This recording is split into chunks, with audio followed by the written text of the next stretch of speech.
Phew. Okay, HHR Unplugged podcast, take 2. Snap. Doesn't matter. AI is going to take the clap out anyway. It's like penicillin for your podcast. No, it isn't. I swear it takes all the clapping out. You'll see. Yeah. I just want to test it. Anyway, we kind of care if you're here because you want to be here. You lost a bet with one of your buddies because gambling is bad. Yeah. So, just know that on your day of celebration, you are listening to the okayest show on the internet, the HHR Unplugged podcast, and we're happy to have you here again. And still. Yeah. Yeah. I think that works. That'll work. Yeah. Anyway, we got a whole new episode coming up with you, with a special guest and pretty people. Not us. We're not pretty at all. Whatever. Rick's kind of pretty. Look at that hair. Yeah. Welcome to the mad scientist of podcasting, Rick Radley of the Hometown Hot Rodder podcast. You almost screwed it the other way. Yeah, I screw up a lot. Whatever. That's great. Anyway, what up, party people? I don't think I've ever seen him without a hat on. No? Ever. Okay. Well, I'm going to try something a little different than our normal big old long monologue thing or whatever. Shut the fuck up, Rick. I feel like Tanner's on. Anyway. We'll try something a little different tonight. Is my face red? A little bit. Okay. I'll be all right. It's good you got that camera running right now. Yeah. Instead of the long monologue, Yeah. this time we're going to do something a little different. I would like to cordially welcome to the studio, to the show, to the episode. Oh, by the way, welcome to episode 14. Hey, welcome to the HHR Unplugged podcast episode. Oh my God, my Adderall's wearing off. Anyway. Yeah. Yeah. Welcome to the show's special guest, Hayden Hilliard. What up, buddy? What up? Okay, man. Woo, What's up? golly. So the only thing that they really missed out on, Josh Shanks, what's up, man? The only thing that they really missed out on was Braden calling and telling everybody they had to poop. Damn it. And Chase calling and telling me that Railroad Avenue just now left Alabama. Yeah. That's really about all we missed, right? Yeah. Laramie just texted me and said, "What's happening?" Is she watching? Yeah, she probably is. Good. She was like, "Let me know how it goes." It's going great. It's going fantastic. You said You know how women are, brother. Like, let me know how it goes. It's going, let me know. They talk too much. It's all right. My wife Hi, jumped Laramie. on and said sup and then logged right back off. There's Laramie. Sup, and then just What's went up, back Laramie? home. Hey, Laramie. Hey, Everybody's favorite little sister, Laramie. I work Laura. with Rick. He looks real funny without a hat. Yes, he does. All right, I'm turning comments off because I can't today. I just can't. No. I'll Yeah, you filled them. So what's up, Hayden? How are you, dude? what's up, man? I'm good. So how was the 3-day trip from Justin, Texas to Rockwall, Texas? Man, it was about a venture and a half. I'll tell you what. I had to drive my brother's car here because I haven't had AC in my truck for a year. So Yeah. I went all last summer without it, and then I was about to drive here without no AC, and that would have been brutal. Yeah. So my brother was like, "I don't know what are you doing there. Just take my car." And I was like, "Okay." I love you, bro. I love you, bro. So I love you. props to Cam. I love you, bro. Props to him. I do want to get one thing out here though, because it is important to us as a unit. It is important to us as a unit that people find out. Hey, Rick. Yeah, you. Are you there? Yeah, I'm here. Yeah, he just hadn't said anything. His mouth wasn't moving, I'm so I saying assumed there thumbs- was I'm nothing saying there. thumbs up. I'm listening. Let's So go. tell us about Hometown Hot Rodder, dude. Where are we at with Hometown Hot Rodder podcast? Well, I've got a few people lined up to talk about their business and some things going on. As I'm going through my truck and the issues that I'm having with it, my 65, I'm talking to different mechanic shops here and there, and I asked them, "Hey, would you guys love to come on and talk about your business and things?" They're like, "Yes, we would love to." I'm laughing at Chase. Don't worry about it. Oh, what's Chase saying? It don't What is matter. it? I didn't know it was a live stream episode of Your Mama. Okay. Nice. Anyway, just what's going on? It just I got my sister-in-law. I'm going to get my cousin-in-law on. He's a mechanic, and talk about different things. And like I'm doing like you, man, I'm gonna talk about certain things, and I'm gonna talk about different things. Hell yeah, get all the uncle, fathers, and brothers, and all the connections, Yeah. the whole Yeah. tree, My baby. dad, my dad's an old school mechanic. Gonna talk about things he used to do, and just just like I said, this was all about bringing the OG back, rock and roll, baby. and Well, because we all love classic cars, we all love the things. You went to a different way, which is cool. I love still listening to y'all, no matter what. well, So, thanks, buddy. It's never a dull moment. So, well, cool, man. I just wanted to give everybody, everybody's like, why is that dude on here again? Well, that's why he's on here again, because, well, we need y'all to pay attention to Hometown Hot Rodder just like you used to. Yeah. So, because I'm the less than okayest. So you were the okayest. I'm the less than okayest. Well- so I gotta, I'm trying to just be up to par. well, just so you know, I just okayisted your Facebook page to be on the live stream. So there you go. Oh, So Hometown Hot Rodders. Hi, Hometown Hot Rodder fans. I kept saying kind of okayest. The kind of okayist. Yeah, so- I'm less right. than okayest. So Less than Hayden, okayest. we met just one day when I was at CH Lone Star Promo. Yep. I was just up there, and Yep. Cody was showing me his badass studio.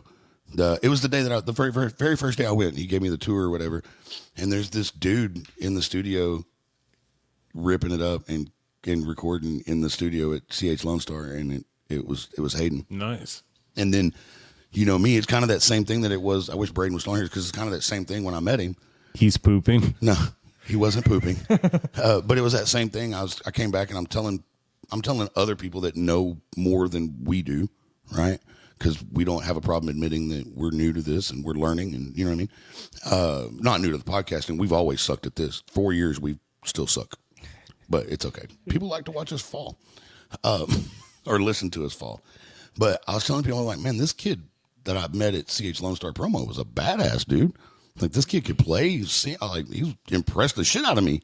They're like, well, who was it? And I'm like, well, his name's Hayden Hilliard. And they're like, bro, really? I was like, what? They're like, go look him up. I was like, oh, okay, I will. And I did. I'm like, oh, shit.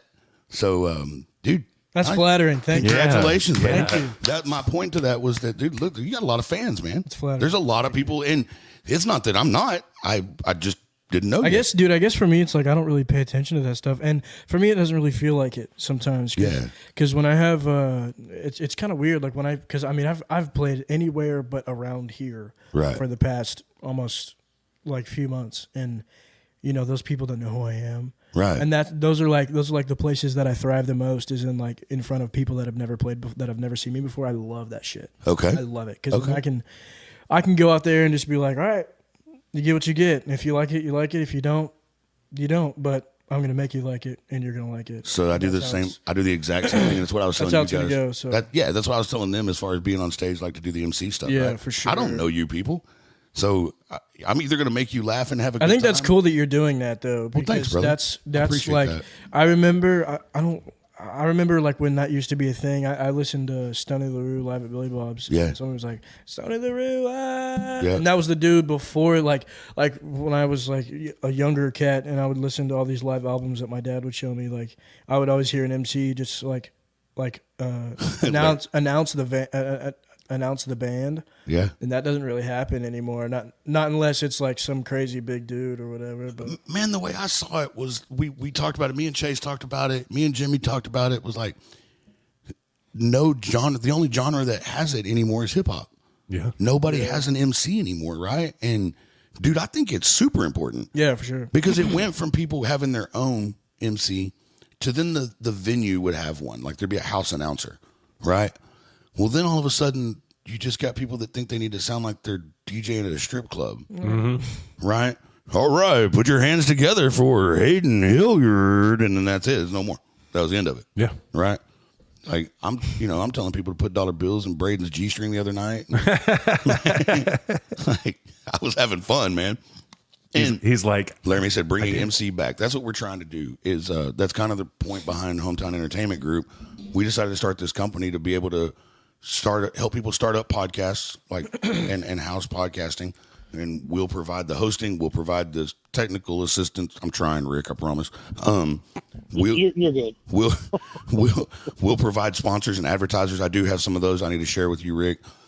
And like we'll house all that stuff, right? Right. But also, I want to bring back emceeing. Yeah. Like I believe a master of ceremonies is extremely important. I think because like in that aspect, if you have somebody that is saying something about the band that's about to go on or the act that's about to go on, it's more intriguing than just playing that first note, and then they're like, "What the hell is this?" Well, how many shows do you go to or you play that you walk up and you literally have to introduce yourself and introduce what you know? Like you got to do it for yourself. I mean, like that's the way of the beast, man. Yeah, that's just kind of how it goes. I mean, at least for me, I've only had maybe a couple people announce me like ever, and I think it was twice. I might be like thinking wrong. It was once in Ardmore, Oklahoma, for a little benefit thing that we did, and then it was just this past, like I think it was like 2 weeks ago. Yeah, there was a guy there that did it with. But you can just roll right into the music. Yeah, you know what I mean, for me, it's like I think that's dope, and I would love that. Thanks, man. I appreciate it. Because I mean, like on a personal level, like obviously like we're getting to know each other and stuff. Like whenever like we get to know each other on that personal level, and like we build a relationship with each other, and then you go out there and you say my name to people that don't know who I am, then you're like, hell yeah, this guy knows what's up. And then you hit that first note, and then you're like, bah! Yeah, hell yeah. It's such a hype booster for me at least. No, that's for me at least, because that adds the professionality of it, and So- I like that a lot. right. And so, like the one show that I did for Braden last Saturday was the first time I had done it for Braden. Let's see. Laramie says artists don't want to take the time to ask for money or to ask for things like the audience should be doing already. So the MC doing it is appreciated. Period. Thanks, Laramie. I know I had you nervous as hell Saturday night because you were afraid I was going to be real stupid, and I kind of was a little stupid at some time. But that's kind of the point, right? You gotta gauge your stupidity by the drunkenness. For sure. You know what I mean? Or just don't get drunk. No. I didn't drink. I didn't drink. Oh, no, the crowd. The crowd. I was just. Oh, okay. I thought you were talking about you. I was like, well, maybe then like as they get more and more inebriated, then you get to be a little more and more ignorant. Yeah, and a little more party. Because in their mind, they're like, yeah, you want to be a little more party. As you go along through the night, you get a little more party and a little more party and a little more party. Oh yeah, right. You got to cater to the alcohol, dude. Look, the whole trick is this, man. It's getting people engaged, right? Putting asses in chairs. It's getting asses in seats. It's getting them to stay in the seats and not leave, right? And it's getting the bar to push as many brown bottles as they can. Yep. Right. And then it's to get you guys as artists fired up and excited, because if those people are engaged, so you got to start with the asses in the seat, right? It's kind of work it backwards, right? So let's say I'm there to MC for you. By the way, Laramie, I just found out about the 10th, and yeah, I'm in. We'll talk about it. But for me, that is. Yeah, for Hayden. So you got to start backwards, right? Yeah, I'm there for you, let's say, but I got to start out front. I got to start at the front of the house, right? And I got to get the crowd fired up, because when the crowd gets fired up, that's going to make you feel better. For sure. You're going to loosen up. Instead of just like walking into the enemy territory all the time. Yeah. Like that's. Yes. I mean, for me especially, like, and like I don't want to cut you off there. But, nope, you're good. I told you there's no rules. Like for me, like being a young dude and like trying to start this thing, not particularly country. I mean, whatever, right. But like on the more like alternative rock and like heavier side, for me, it's a lot more scary for me, because the places that I'm playing are primarily country bars and stuff like that. Yeah. I mean, that's just for now. Right. But I mean, in that aspect, it's a lot scarier, because you don't know if these people are going to like you or not, because you're singing about, I'm singing about how my heart hurts and how I have anxiety and all this other stuff. You know what I mean? So it's like, I'm singing about all that stuff, and you don't know if that's going to go over well. Right. You know, but a lot of the time, like, even in those situations, I'll have at least 2 or 3 people that come up to me like, man, like, whatever. Hey, Rick, you there? You know what I mean? Yeah, I'm here. Can you hear me? Hey, so I'd like to go ahead and say something real quick. I don't want to interrupt you. Yeah. That whole time we were having all those echo problems. Yeah. Yeah, Rick, that's because we never hung up the phone call after you joined the stream. Oh, so you can hear me now? Oh, yeah, you sound amazing. Oh, you sound amazing. Yeah, you sound a lot better. Yeah. Oh, well, thank you. I'll just leave this off now. Yeah, that's because we we didn't kill the phone call. But anyway, no, you're good. No, and I think that's right. Like even Saturday, like at Sidekicks. I mean, Sidekicks it's first of all, it's in literally the epicenter of country. I've never been there. It's in Emory, yeah. which I've heard like it's in BFE almost. Yeah, and it's like really like right next to Lake Fork. I mean, it's literally pretty much everything involving the country. You know what I mean? Yeah. And you get a dude like Braden up there with a trio. Look, man, you're talking a now 19-year-old version of fucking Stevie Ray Vaughan and John Mayer and Hendrix. Fucking Lane Staley. And Kurt Cobain all put together in one. Yeah. Literally, if all the rock frontmen had a baby, that's which they that's not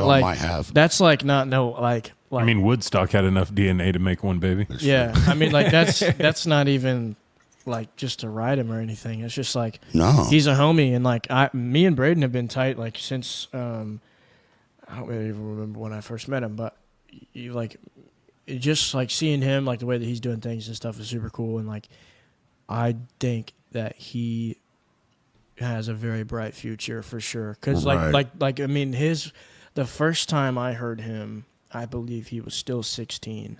Yeah. And I was like, this guy sounds fucking 52 years old. Like, this is insane. I've said that 1,000 times. Like no kid his age should have that kind of soul in a song. I kind of like compare it. I kind of compare his You gone, Rick? to like a I'm like 52. like a Coulter Wall, because Coulter isn't very old, but he sounds 80 years old and has been smoking 3 packs of cigarettes a day for his whole life. Like that's me. That's what he sounds like. You know what I mean? So it's like, but you do smoke. Not that Braden does that, but you just kind of like a little you're voice saying comparison. Everybody there. should smoke cigarettes for at least 10 years before they start singing. Camels, bro. Works for Taylor Swift. Camels, bro. Taylor Swift? I'm just kidding. My bad. Well, you didn't know she smoked? I don't get the analogy. Anyway. I knew she smoked, but not cigarettes. Oh, okay. Okay. Does that help? So, what's up, Ryan Klein from Apex Boots out at the Hunt County Fair. Everybody that goes to the Hunt County Fair, y'all make sure to hit up the Apex booth. Shit, sorry. Also, make sure to go to apexbootco.com, shop around, find your favorite pair of boots, enter the coupon code HOMETOWN at checkout for $50 off. I had no idea they were there. I would have stopped because I was across the street today. Give Ryan Klein himself a phone call at 903-217-9012. Or 867-5309. You could 867-5309. There we go. Yeah, not that great. So anyway. Okay. Long story. But Laramie, so nobody else wants to do $100 like I did? Ryan What's wrong with him? Laramie wants her damn boots, by the way. I'm just saying. Yeah. Laramie wants her boots. There you go, Laramie. I'll hook you up. So anyway, y'all go check out Apex Boot Code. If you're at Hunt County Fair, go say hi to Ryan and kick him in the nuts for me. Hard.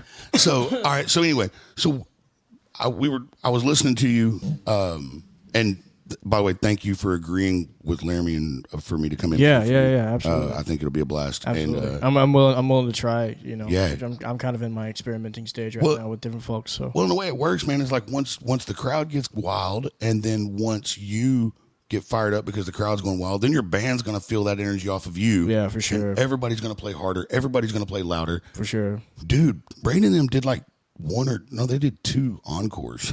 Nice. And then did they headline that? It was just them. Oh, it was just them? Yeah. Okay. But no, I'm sorry. There was another guy. The Lincoln Swansea opened. Yeah, they did headline it. Yes, yeah. I'm sorry. I forgot Lincoln. I'm sorry, bro. Because I was going to go intro him and talk him up, and we were in the green room, and I'm like, he's already playing. Nobody came and got me. Oh shit. So whatever. But then they did a break. Right? They took a break. We'll call it. And Braden was like, "Yeah, I'm just going to do an acoustic set during the break."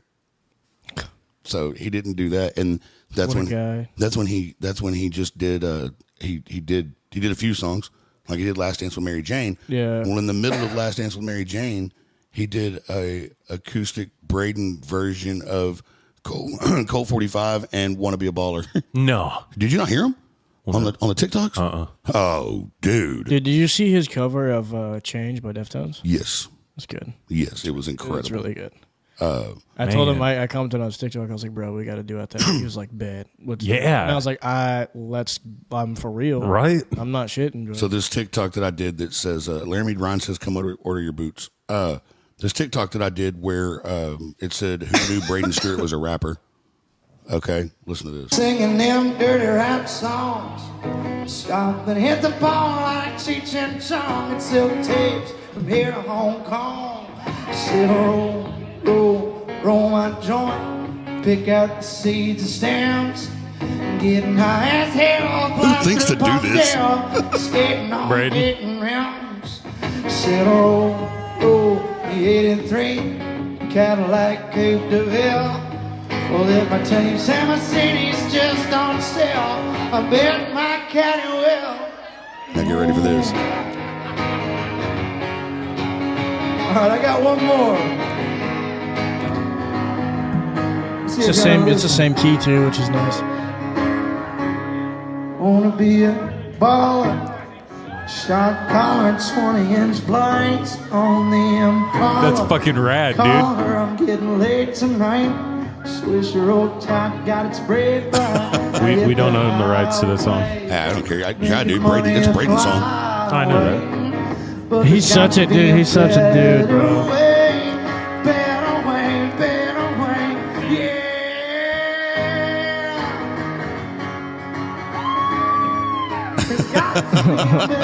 That random lady that screams in all the videos. Yeah. So like Laramie said, crowd goes wild for the guys who do a mashup. Yeah, straight up. Yeah. So like he busts off and starts doing this stuff, and everybody's like, "What the hell?" Oh, yeah, my bad. I just saw that group text you were talking about earlier. Yeah. Thanks, Chance. But so that's kind of the idea behind doing the MC stuff, right? Is for one, man. Look, if the MC, that was Laramie screaming. She said, if the MC is part of the act, right? Yeah. So let's just say that we're together. Well, dude, it's gonna save you an undetermined number of minutes on your voice. Right. Right. He's got a lot to learn. It's gonna save the band, not you. It's gonna. Save, I was like, it's not you, Hayden. Okay. It's gonna save the band on having to rush. Like you don't have to rush, man. So like we queue up. Like I told Braden, I was like, hey, look, y'all go on at 9. So at 52 to 55, somewhere in there, I'll go on stage, start getting the crowd fired up, get them ready for you. Y'all just come up on stage, get plugged in, get ready. You know what I mean? And when I can tell y'all are ready, I'll flip it over and turn it to you. You know what I mean? Yeah. And it just makes it easier, you know. But also at a place like that, and we'll do this at Whiskey Rodeo, also in Abilene. Cool. With a place like that, we've got to be mindful that, like you said, you're about to introduce these people to something that they didn't know they were going to come listen to, probably. For sure. Right? Yeah, because that's one of the most frightening things for me is that a lot of the people that I don't know about like surrounded by with, but like share a scene with, I guess you'd say right now. Mm-hmm. A lot of people that I'm around that I rub elbows with, for the most part, are primarily country guys. Right. And I'm trying to make a move, right, you know, out of that. Right. I don't want to be country because I don't sing like that. I don't play like that. I don't write like that. I don't feel like that. Well, you got to play you, dude. You got to be you. I think that's the reason why and no, not being cocky or anything, but I think that's the reason why I'm where I'm at right now in just a short amount of time, like just 3 years, is because I haven't played any other role but mine. You know what I mean? You have to. I have to play. And that's what I told them. Like, there's some times where guys ask me like when they like first start, they're like, what do you have like advice wise? I'm like, don't be anybody else but yourself. Right. You can have inspirations, but there's a fine line to that. No, you got to play what you're passionate about. You got to play what you're comfortable with, because if you don't, it's not going to be self. And if anybody doesn't like that, fuck them. Yeah. Because it's and it's easier to say than it is 100% to do. I'll say that 100%, because at the end of the day, you're trying to make a living out of something, and sometimes you got to eat a little crow. You know what I mean? Yeah. I mean, for one, we played a frat party at OU this past fall. I bet that was dope. Yeah, it was cool. We played literally. I think it was the biggest frat in OU. It was ATO. Yeah, it was ATO, and we played for about 2 hours on a makeshift stage that they made out of freaking 2x4s and plywood. Joe, sketchy as shit. Joe Hedgepeth, I'll read your comment, but also don't leave yet because I want you to at least hear one song here in a minute from Hayden, so that what I'm about to tell him will matter. In the comments here, Joe Hedgepeth and Rick, I know you had your hand up, so I'll give you just 1 second. No, I just want music. Yeah. So Joe Hedgepeth, we call him Barber Joe because he's a barber, but he's in St. Louis. Okay. His shop is in the Del Mar Loop, which is like the entertainment mecca for St. Louis, Missouri. Cool. And a lot of really, really famous bars, big venues, really, really cool stuff. And Joe has run bars. He's managed bars. He's been a booking agent. He's done all the things. Cool. He has a new podcast himself called A Carpenter and a Barber Walk Into a Bar. Ouch. Okay. And that, it's got to hurt with your shin. And you hit that footrest thing. Oh, yeah. It's like hitting a trailer hitch. Right. But anyway, so when Joe hears talent on here, he knows to share the wealth and tell people about them. And so, cool. You know what I mean? Sweet. You cool with going to Missouri? Yeah. Cool. Me too. Let's do it. Me too. We're going to go do some kind of a podcast together with Joe. I think it'll be badass. Hell yeah. I mean, yeah, it's like those kind of events are like, you got to kind of sell it a little bit. Yep. And they were screaming, play Zach Bryan, and I fucking hate that shit. Yeah. Like, excuse my language, but No, you're good, dude. I am not a person to. For me, he's a great artist. You know, whatever. Like, that's what a lot of people like.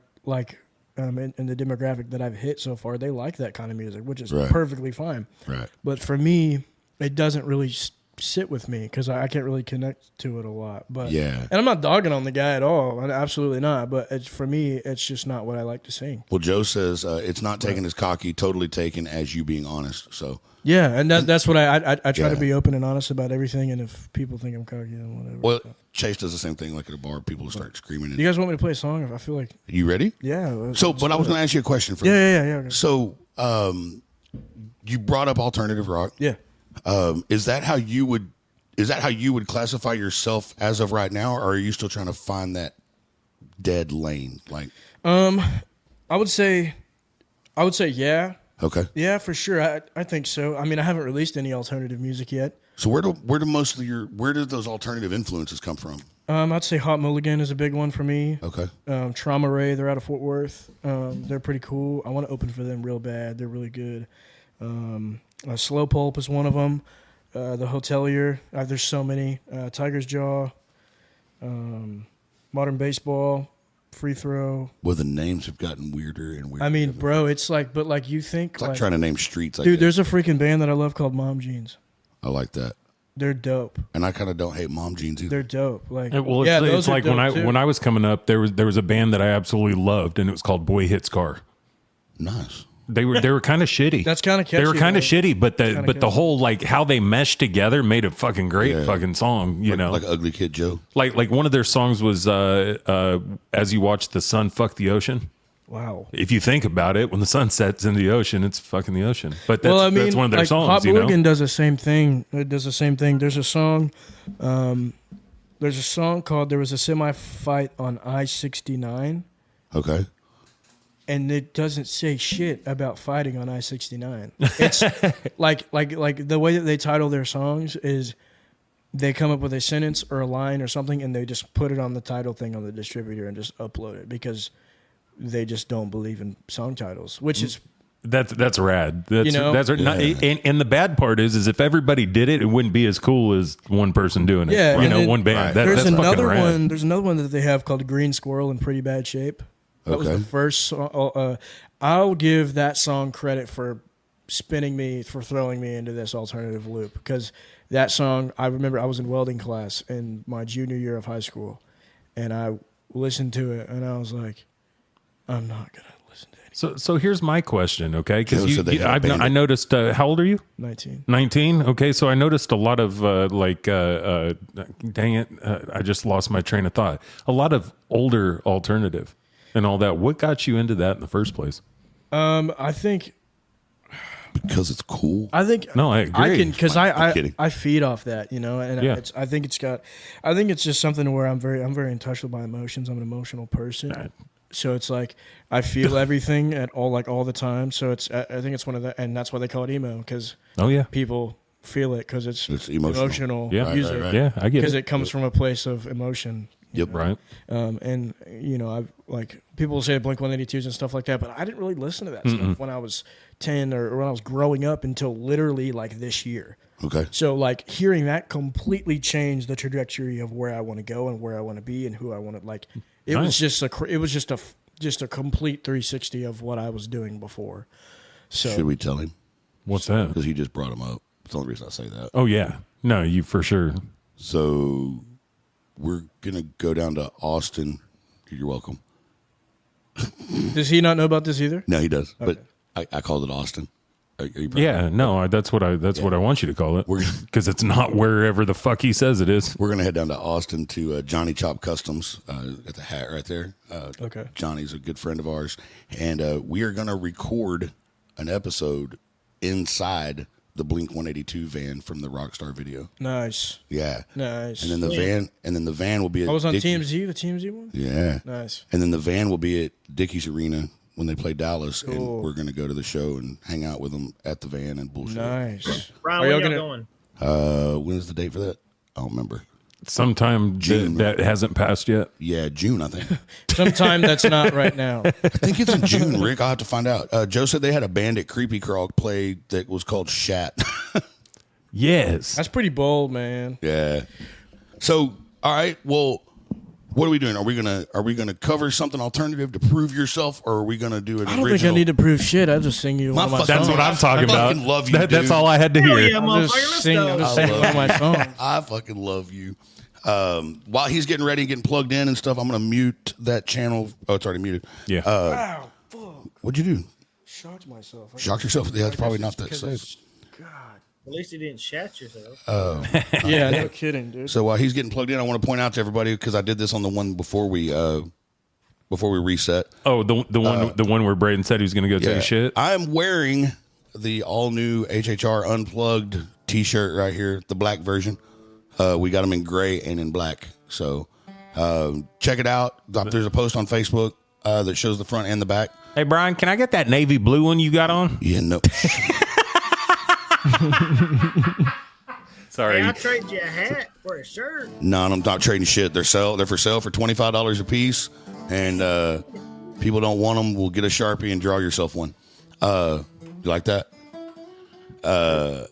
Did you like my post on earlier today? I did. Yeah, it was like, no, we're not holding you one. I don't care who your mama is. Right? Like, no, like. We've heard all this shit before. First serve, baby. Yeah, go pay everybody else's light bill before you pay your own, and then look up and be broke and go, oh shit, I forgot to pay my light bill. Right. No, we already bought these fucking shirts, and they weren't cheap. So, because we had to get them in a rush. So the way they got made was a rush, and we had to do 25 of them. When the website's up and you can go to our website, it's a lot better because they're on demand and they will ship directly to you from the manufacturer, and you don't have to do what I did. So, that's how that's going to work. But we'll talk about that in a minute too, because you're wearing a lid. Yep. So all right, we're going to unmute you, homie, and we're going to shut ourselves up. And ladies and gentlemen, Hayden Hilliard right here, baby, on the HHR Unplugged podcast. So this one's called Hide. I wrote this one a couple weeks ago. So y'all ready? We're good. Hell yeah. Cool.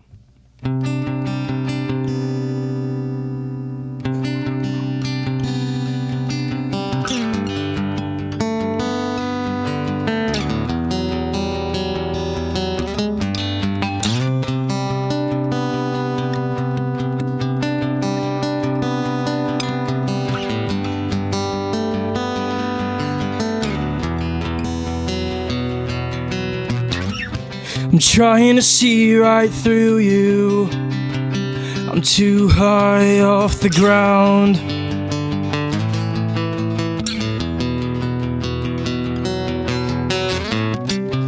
I need somewhere to hide. I can't keep it inside.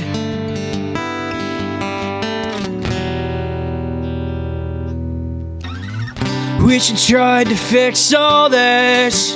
No, you don't even give a shit anymore.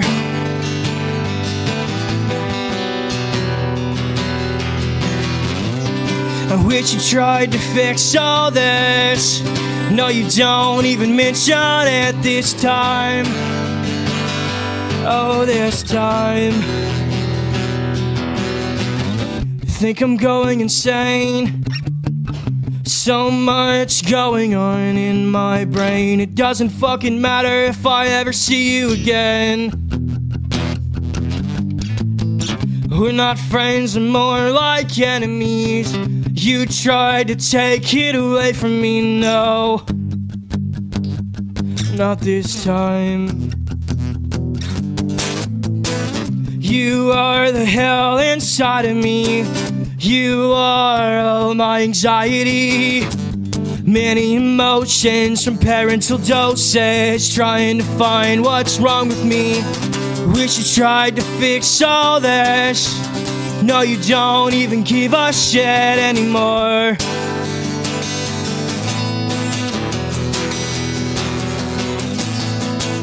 Wish you tried to fix all this. Don't even mention at this time. Oh, this time.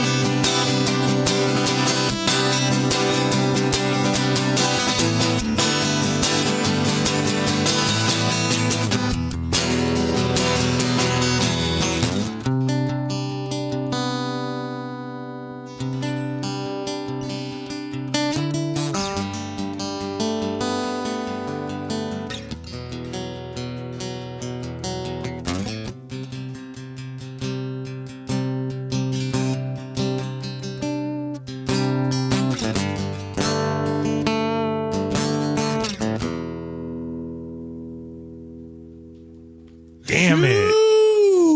Ooh, nice job. Good Lord. Crippen, nice job. Dude. Hey, dude, that felt like high school again. Thanks. Dude, That's a compliment, by the way. dude, wow. I've been out of high school 30 fucking. That was killer, dude. That's more Nice give, job. that's get more give than take, right? What? The 30-year thing. No, it's not quite 30. It's like 28. No, this is the class of 2025. Yeah. So it's 29 years. Damn. Yeah, shut up. So, bro, hell yeah, dude. Thanks. Good job, man. Thanks, man. Look at Rick's face. He's like, you don't want to know when I graduated. Yeah, It's like, he's like Reagan. 68 years ago. Reagan was still president. 9-1. Wow. 91. Oh, yeah, that's right. You graduated my freshman year. Bro, that was Your killer. freshman year? 91, you said, right? Yeah. Yeah, 91. you graduated my freshman year.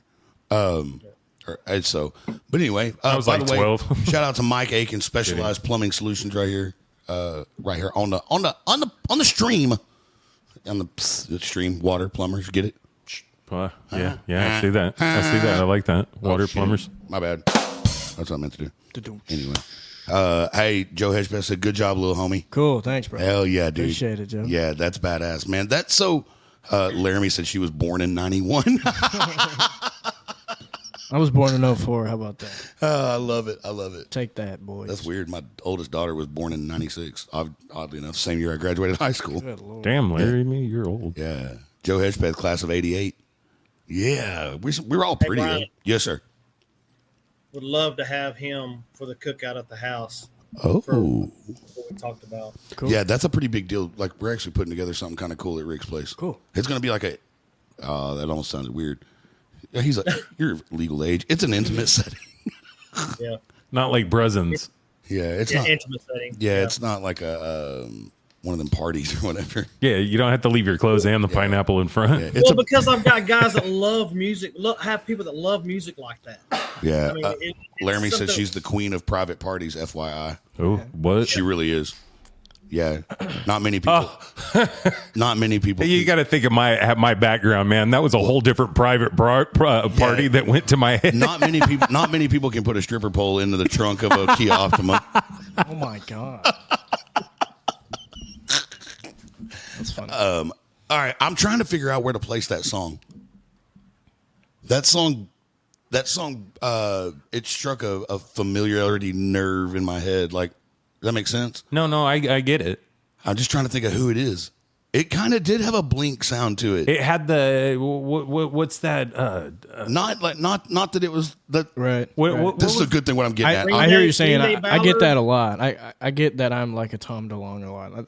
That's what I. Secondhand serenade, Laramie said. That's what I hear. Okay. Yeah. But so here's the point, and this is something that that was dirty too. This is something that I've touched on with every single artist we've had on so far. So everybody, what's cool about doing what we decided to do, right, is that we're starting to understand how wrong we've been our whole life. Oh, I'm never wrong, but cool. The Laramie line forms to this side, sir. Oh, that's funny. That's funny. No, she was wrong. Okay, so love you, Laramie.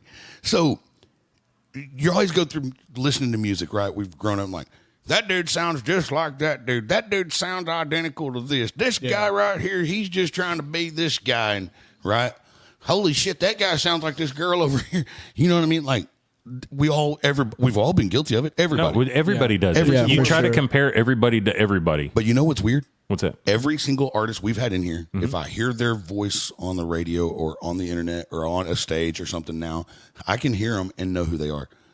Like it doesn't sound just like anybody. I've noticed that I can do that now too. Like yeah, I mean Braden's voice is obviously it stands out. You're gonna know if it's him or not. But there's been a few people like friends of mine that I've just had I didn't know they were playing, and I hear them and I'm like, that's right, so and so, like I don't know who that is, you know. So the one that I get it with the most when listeners listen is they all feel like they know exactly who Ryder Grimes sounds like. Yeah. No, he doesn't. No. I'm not going to say who y'all all say he sounds like, but no, he doesn't. He doesn't sound anything like that guy. No. He has an original voice. He has, because I even said it on his episode. I was like, if I hear that, that's Ryder. They're like, well, who's he sound like to you? And I'm like, he sounds like Ryder. No, he sounds like Ryder. He sounds like Hayden. Ryder has his own voice. He sounds like Hayden. Yeah. So that's the coolest thing ever is that you aren't trying to model yourself after somebody. That's my whole point, right? I just think it's a big waste of time. You can pull your influence from people. Yeah, for sure. But I think if you're trying to walk down the path that somebody else has already made, right?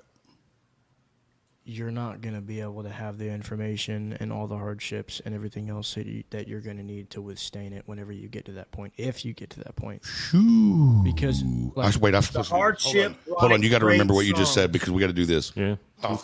Too late now. Deep Thoughts by Hayden Hilliard. Go ahead. But like for me personally, like that's one of the main things is like I don't want to be like anybody else because God put me on the earth put me personally on the earth with the traits and the talents that I have. Yes. So I can be myself. 100%. You know what I mean? Like, and that's the whole thing too. Is like when people always tell you, like, "Oh, so and so sounds like this." Okay, cool. But that guy that you just compared to, what did he sound like? Yeah, he didn't sound like anybody else. He might remind you of that person. Yeah, everybody has their own indistinct sound, whether they want to discover it or not. So it's like 1,000,000%. You know what I mean? And like I said, it might remind you of someone. Yeah, for sure. You see what I'm saying? For sure. But that doesn't mean they sound like them. No. That's a very loosely used term that is actually kind of hurtful to an artist. Yeah, because I hate being like, I hate it when people come up to me and like, no offense if you've done this before. No, go ahead. You're good. You're like, good.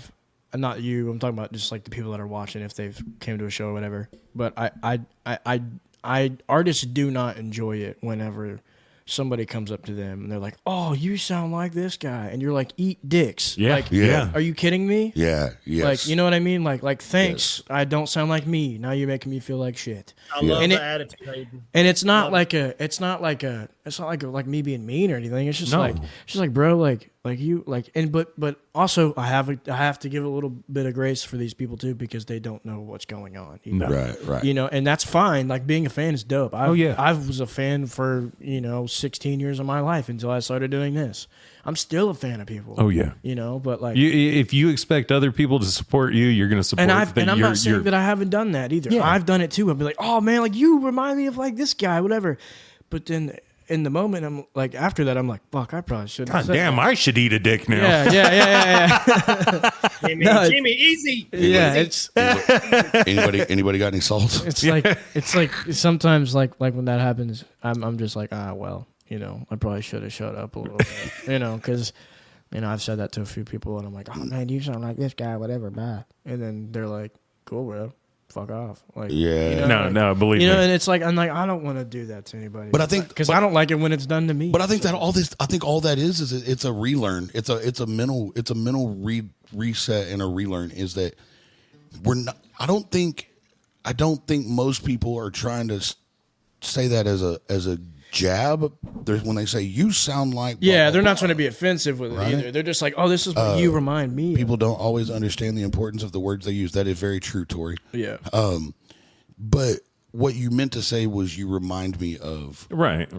So that's when I asked that, I was like, man, that reminds me of somebody. Who is it?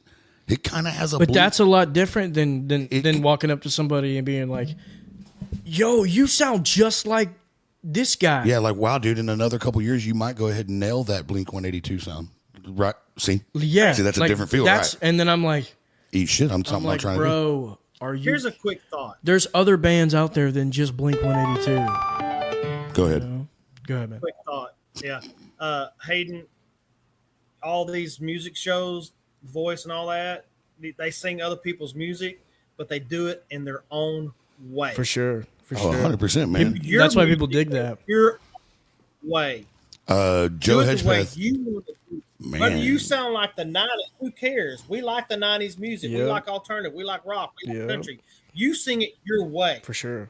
And people will follow you and choose your music because of your originality. I think that's... Why does Rick's hair make me feel like he's getting on to me while he's talking? He's like, hey, dude, I gotta use this. Rick, you'll like this too. This is a compliment coming from anybody in any other state, because everybody hates Texas, right? Yeah, but they all want to move here. We all suck. But Joe Hedgepeth said these young dudes in Texas are deep. Music is gathering its soul again. Thanks, man. Appreciate that. Wow. Yeah. That's flattering, man. Coming from somebody that literally lives in a state that sucks. Hey, coming from somebody that's in a state full of music, that's for sure. No, I know, but I mean, this is the great nation. They do have Texas and her four horse. I think, man, four slutty it's kind of funny. Why is Nashville full of music? It's kind of funny because when I was younger, like just a kid, whatever, I'd be like, dude, Texas is so fucking boring. Oh my God. Nah. But yeah, seriously, I was like, bro, this place sucks ass. And then I grew up and I was like, Joe just shot you the finger. I was like, bro, I don't even want to move. No. I want to stay here. Because, I think, in a young boy's mind, there's only so many things to do. Like, whenever you're just, like, that age and your mind isn't fully developed yet. And I'm not fully developed yet. But I've come to the realization that, like, Texas is honestly one of the best places on earth because you have so much freedom to do whatever you want, like, with what you have. Yeah. You can build whatever you want. Like, if you're willing to work figuratively and literally, you can build whatever you want. I hear so many people like or read it on Facebook. I'm so sick of this state, and it's like, you know what? Go. Yeah, you're welcome. Go find out how shitty it is, and then somewhere find else. out how great this place is. And what's cool is that we're all so nice. We'll help you pack. Yeah. You need some extra trucks. Yeah, we'll help you get your shit. If one person leaves, 3 people move in. Yeah. I mean, true. I'm sitting here talking shit, and I'm not even originally from here, but this is my state. Yeah, 100%. Plain and simple. Well, sure. You think about it, man. Everybody moves to Texas or moves to America. And I'm not trying to get on a political soapbox, but y'all come here because you don't like where you came from, but then you try to turn us into where you came from. No, that unacceptable. Yeah. I don't understand. So all of y'all come here. We'll take Texas and her ways to that state, and then we'll have better weather and a beach and an ocean. No, you don't want that shit. I'm just saying. Yeah. We have to have earthquakes, though. All right, y'all, my stories are on Rockford Files. Hold on. Whoa. We got to rewind. What? Did you really say earthquakes? Yeah. I'm sorry. I'd rather fall in a hole than get launched 500 miles away. I mean, just saying. But you don't live in that part of Texas. Well, I'm just saying. I would rather. A tornado like every 10 Hey, years. man, you know what? 1986. You better knock on wood, bro. But that tornado, that shit's so scary to me. But at least you know when a tornado's coming. You know when a earthquake I live coming? by a train, so you can't really. Yeah, you do. Really. It starts rolling, and then you better hurry before it fucking gets worse. That's my point. And I've slept through all of them. Barber Joe, good night, and I hope you enjoy the Rockford Files. He said, all right, y'all, my stories are on. Rockford Files starts up in a minute. He's watching Brit TV. Yeah. All right, Joe. Thank you for jumping in, and thanks for supporting Hayden. And thanks, brother. We're gonna find somewhere to go. You got something else you want to play, man? Yeah. Hi, Leslie Kane. Oh, Leslie, did you see where they're moving? They were at Sidekicks the other night. Her and Mabry were. And, They're still going south, right? getting an RV. Oh no! Yeah, I thought they bought an RV. They're gonna start living that RV life. nice. Hell Nice. yeah. I'm kind of jealous. Been there. Yeah. I'm kind of jealous. Yeah. But anyway, hey Leslie, y'all are Right, when fixing. you got no kids, you can do that live. Yeah. Well, so I'll be like old when my youngest is ready. No, we just moved into our new house Wait, last week or 2 weeks ago. I said I'll be old, Hayden. I'll be Rick's age whenever Spencer graduates high school. Yeah, because you're already old. Hey, Hayden, I got a 16-year-old in high school still. Yeah. No, I was there once, man. Yeah. Same age as Clayton. Yeah. Okay. Yeah. Well, Leslie, get ready to be. What did I say? Silver Saloon when Jonathan Jeter was coming on. Oh, I know what I said. You're right. Yeah, Leslie, get prepared to have your ears raped by Hayden Hilliard. Dude, I'm gonna sing another new one that I wrote. Is that cool? Damn, dude, listen. Hey, this is your episode, brother. I don't care if you play Mary Had a Little Lamb. It's fine with me. All right. This one's called Nosebleed. Those suck.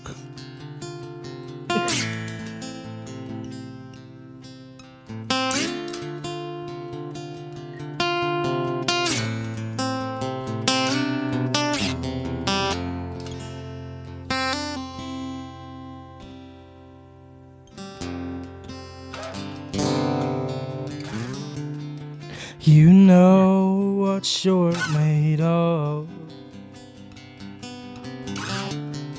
You know what you're afraid of.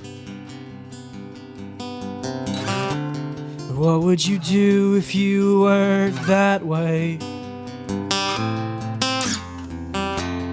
Would you still hide? Would you still die inside? Oh, inside.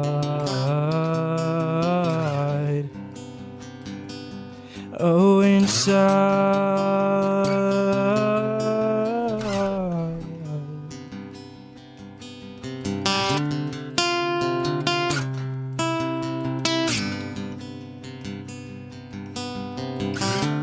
Wiping the blood off my nose. The words you said left me bitter cold. Fingers bruised. Fuck, can I start that over? Yeah. Can I please start that over? Because Yeah. I don't know. Something's wrong. Yeah. No, you're good, bro. Get it, Okay. baby. All right. Sorry, Jimmy. I had you muted.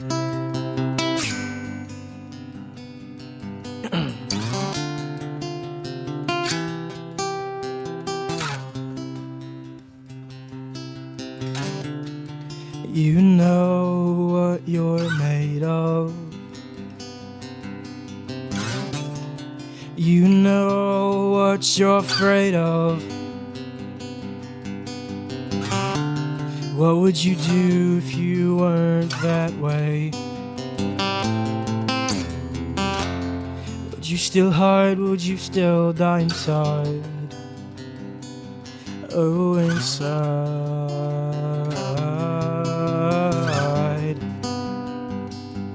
Oh, inside.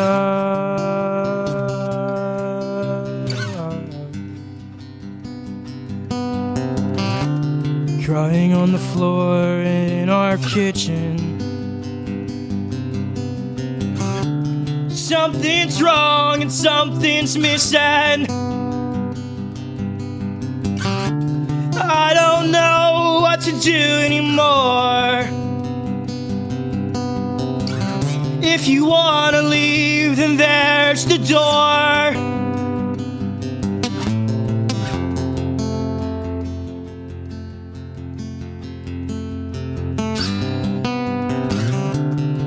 wiping the blood off my nose. The words you said left me bitter cold. Fingers bruised and knuckles broken. I wish you'd say that you love me. I wish you'd say that you care. I wish you didn't have to feel this way about me and ended up feeling me everywhere. What would you do? Tell me, what would you do?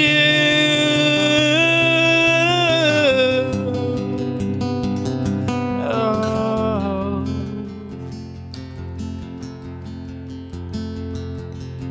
What would you do?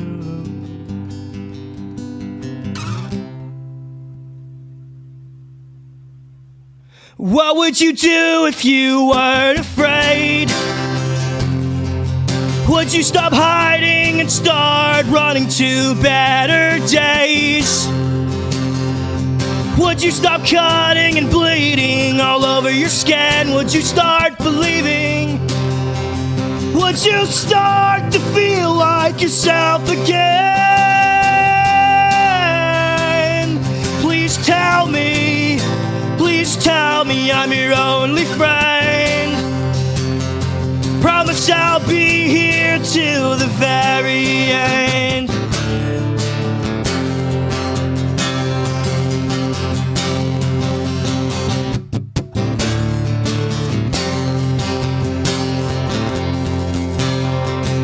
Till the very end. Oh, till the very end.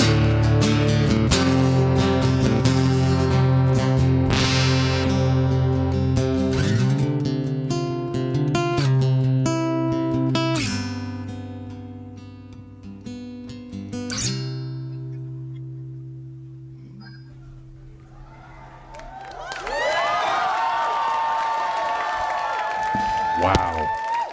Holy crap, dude. Wow. How long? Okay. Full of shit. How long ago did you write that song? About 2 weeks ago. Remember earlier when I told you that we've sucked at something for 4 years? I hope my guitar didn't sound like shit. It sounded like it was going out of tune, man. No, actually, it sounded fine. It actually sounded perfectly fine to me. I mean, but I'm not real good. Yeah, no, you're fine. Leslie Kane said, such talent. Thank you. Thank you. Yeah, that's, dude. Wow. Good job, man. Wow. This is cool to hear. Dude.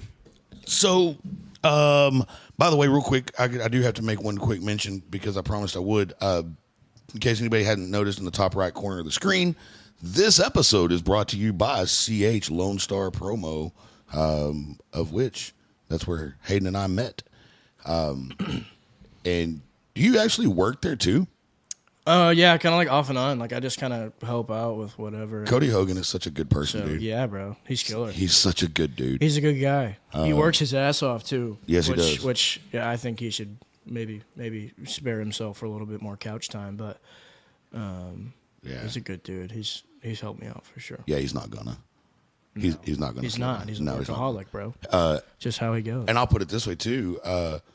Like Marcella and Cameron, good God. First of all, I don't know how they keep up with Cody. But Marcella designed this shirt in so Tori's watching Tori's the one that designed our logo. Yeah. So Marcella took the logo and I was like, but for these shirts, I want just the outline. So I sent her the pencil drawing. Right. And then I was like, but the front, I want to kind of bust it up and take the HHR and the unplugged. And I want to make it go just, chest to chest, Right. And then add the podcast or whatever. And hey, Tori. And so Marcella was like, yeah, I can probably figure that out. Dude, 20 minutes, we had a shirt designed. I was like, holy crap. Yeah, they're insane over there, man. Yeah, and then they're insane. The cover art for Find a Way Out, I don't know if you've seen it or not. No, not yet. But it's on my Facebook. You'll see it. They did that. Okay. On your Facebook? Yes, yeah. I did see it on your Facebook. Yeah, it's super rad. They're super talented. And then Cameron was like, so Chase needs his website done tomorrow, right? Well, he just started it the other day. He needs it tomorrow. He just started it today. Yeah, and she was like, "I'll get it done." She goes, "I'll probably be up till 3 or 4 in the morning, but I'll get it done." I'm like, "I get that." Yeah, they're committed over there, dude. Oh yeah, and by the way, Cameron, Marcelo, Cody, everybody, all the folks at CH Lone Star. I'm sorry that I didn't stick around very much longer or any longer than I did. I had and still kind of dully have a brine grain. Oh yeah, yeah. It's not gone. It's all in this eye and back here in the back of my neck. And anyway, I've done it all: caffeine and BC and Advil, and it just won't stop. Yeah. I tried cocaine even working. I laid in the dark when I got home. I haven't tried that. Yeah, I mean, at least you won't feel it. I mean, I guess I can't say I've tried everything if I don't. I feel like that might make your brain hurt even more. It probably will. Because you're... Especially him. Yeah. You know what I mean? No, you're good. I feel like it'd put me to sleep. Oh, good. The dogs. Right on cue. There's Dixie. But anyway, they, so my bad for not sticking around. I really, really, really appreciate what you guys did for us to get these shirts out the door and to get Chase's site set up. So... I mean, if you had anything to do with our stuff getting done this week. No, I honestly had no idea. Okay, cool. I had no idea. I haven't really been there a lot of the week. Cody's gone, so right. I just lay back a little bit. So. Yeah, I got you. So you've been doing this whole album in his studio, right? Not an album, no. Oh, okay. I won't be dropping an album until I have a fan base that's willing to listen to it. So 10-4. I don't want to push that piece just yet. Okay. I think I've still got a lot more stuff to do before I take that step. But for the most part, I've just been demoing. Yeah. Right now, I'm looking to just kind of start producing myself. Just because it's financially better for me to do it that way. Or, if I do come across a sum of money at some point, I'd like to work with Jared Felucci. Okay. Or Josh Serrato or somebody like that. But, what Cody has there is literally gold for me because I can get in there whenever I want, literally at any hour of the day, and stay as long as I want without paying a dime. Yeah, no, he literally told me when he gave me my little tour, he said that he built that studio so that the artists that work with CH Lone Star Promo can go in there and beat the shit out of it for free. No, I mean, there's still some things that need to be done to it for sure, but overall, like for me doing my whole demo stuff and writing songs, because I wrote Hide and I wrote Nosebleed in that little room. Yeah. So I've done a lot of writing with that little place, and it provides a little bit of solitude for me, I guess, because like I can shut the door, I can lock the door, I can be in there by myself, turn the lights down, and just do my thing without any distractions and stuff like that, which is cool. It's definitely the space that I've been needing, which is nice. So shout out to Cody for that. On that note, not quite as private, and I don't know about free, but for a lot of people it probably won't cost anything. But I would like to let the internet know, and Rick, while you're on here, and again, my brain's a little fuzzy, so I might forget some details. So Miss Hope, if I screw something up, I'm sorry.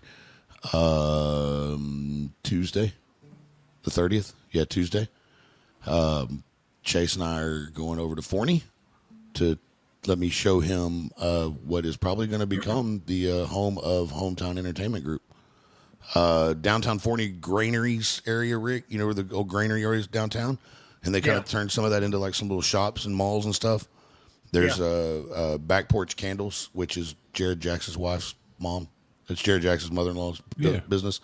Well, it's an adjoining little, it's a grain bin, right? Like it's still got all the crap on the top. Like it still looks like a granary. But that's where the candle place is. Well, next door to that is Miss Hope. She opened up Puro Esperanza cigar shop. Well, in this cigar shop, there's a second story that's not quite the same size as the first floor, but it's a good sized second story floor. That would be perfect for a studio. For sure. Like a full-on studio for podcasting and for recording music. But also, because the two businesses share like adjoining doors, obviously they're lockable or whatever, but still no cigar smoking going on inside there. You got to go outside to smoke cigars, okay? Which is a good thing for if somebody were to want to come in there and sell merchandise for themselves and for their circle of artists, right? And a small scale music store that on this side of town had like the necessities. Yeah, for sure. Strings, cables. Yeah. Other than a Guitar Center. Yeah. Way out here, I mean, you got to go all the way to Mesquite for the closest Guitar Center. Are you serious? Yeah. There's nothing out here. Dang. Nothing on this side of the planet. Oh, okay. Yeah. Okay. Yeah, I can see that. Yeah, nothing on this side of the lake for sure. I can see that. And then like consignment used instruments, so people could go put their guitars up there for sale or whatever. Just a cool place to combine, cigars and music, and what we do is all kind of do go hand in hand. Oh yeah. And merchandise sales for everybody. We'll get with Cody and put in some stuff for everybody. I think Rick, we can put Hometown Hot Rodder stuff in there. It's a decently, it's fairly easily accessible from Dallas, straight up 80. It hits Terrell, Kaufman. It's Forney's a good spot, man. It's a decent. I mean, it's another 20 minutes from here, but that's not that big a deal. You said 40 minutes? It's 20 minutes from here. I know. Yeah. Yeah, from here it's 20 minutes, but I think it'll be cool, and it's a place like that too. Like, some of the homies will be able to come. Everybody will be able to come get away. Yeah, right. It's a small building, small venue, a small area that you just come get away. Because those little spots, they are like kind of crucial to. I don't want to say like crucial, but like if anybody has access to a studio that they can just go to whenever, is like such gold, bro. Like, like that's such gold, because like people don't have, a lot of people would like kill for that. So right. It's like, well, I don't know. I mean, it's worked for me. I'm very blessed to have that for sure. Yeah. I think so. Yeah. Which is nice. And man, it's so tough. Like even for us, I mean, because everybody might think like your studio's at your house, you can go do whatever you want anytime you want to. Right. Nah, it's different. It's different. Like if you're gonna go to the studio and let's just say you're having a rough day at the house, right? Well, that drive to the studio is kind of when you start brainstorming what you want to do when you get there. Yeah, for sure. You know what I mean? Yeah, I do that all the time. Right. Well, from the recliner to the office doesn't really give me that time. So I come in here and I'm still pissed off about what I was pissed off about in there. Right. So it doesn't, you don't have that reset time. So, it's not the same. And I mean, I'm still spending the same amount of time away from my family as people that don't live here. I mean, so really there's no benefit to having it here. I mean, I'd save some gas, I guess. But as things change and we start getting guys in here like guys that actually have a fan base and have a following and have shit out there and people know them, man, I kind of want it to be a little more professional than having people come to my house. Yeah. No, I get that. I mean, it's got nothing to do with like not wanting them in my house. It's not wanting them to have to come to my house. It's almost like a comfortability aspect of it, just like in a professional representation. Yeah. Like that makes sense. Yeah, you want them to come to something a little more professional than my house. I mean, the music sounds great when it comes out of here. When I put it through and I clean it up and clear it out and stuff, it's none of that. There's not a quality issue. Everything sounds great. But now the one thing that'll suck is like I was laying down trying to get rid of my headache until you got here. And then I jumped up and threw on some clothes and splashed some water in my face. And that's why I show up like 15 or 20 minutes before you actually said. That way you like freak out and think it's past that time. Yeah. Well, I was kind of starting to roll around anyway. Yeah. Because my head was just hurting. I couldn't find a place to lay that my fucking head didn't hurt. It was either just another brine grain, or it was from driving the pup all day with the windows up and the air conditioner on and a big hole in the shifter boot. I could have just had like borderline carbon monoxide poisoning. And whatever, don't be a bitch. I never got sleepy, so I don't think that's what it's it was. It's another way to put it. But I had one yesterday too. Like it's just I got a lot going on right now. You know what I mean? Yeah. So I guess my brain's just hurting because I need to sleep or something. I don't know. Whatever. Getting old. You need to sleep. I found that out the other day. There's no getting. I found that out the other day that I needed to sleep because I was like, I almost fell asleep like on my way home, like driving on my way home from Stevensville. I was like hallucinating on the fucking highway. Yeah. Like I was like, I drove home because I usually don't stay like if I know that I can drive home and I'm like within like a 2-hour drive home, I'll drive home because I don't really want to like crash on somebody else's couch because it's just like I don't want to be a burden to anybody else. Whatever, if they're nice, cool, but like right. But I was driving on 35. I was about 15 minutes away from my house, and because I was like starting to kind of doze off in Weatherford, and then I pulled into a gas station and I got a Red Bull, chugged it, and it got you that far, and it got me to Alliance. Yeah, and I crashed, like just, not my car, but like I just crashed. Like my body was like, "Fuck this, it's time to go to sleep." Yeah. And I was driving on 35, and I was the only dude on the road. So if this happened, I don't know how long it would take until somebody got to me. If this was a thing, I don't like putting things out there in the world like that. But I should have been smarter. I think so. And fucking stayed in Stephenville. But I was driving, and going down 35, and then the big exit signs, the big green exit signs. Mm-hmm. There was one probably about half a mile away, if not, maybe, I don't know, my judgment's bad, maybe like half a mile to like 300 yards away from where I was driving. And I don't remember like dozing off, but I was like, my head was resting against like my seat. Yeah. And I was driving and I was like doing that.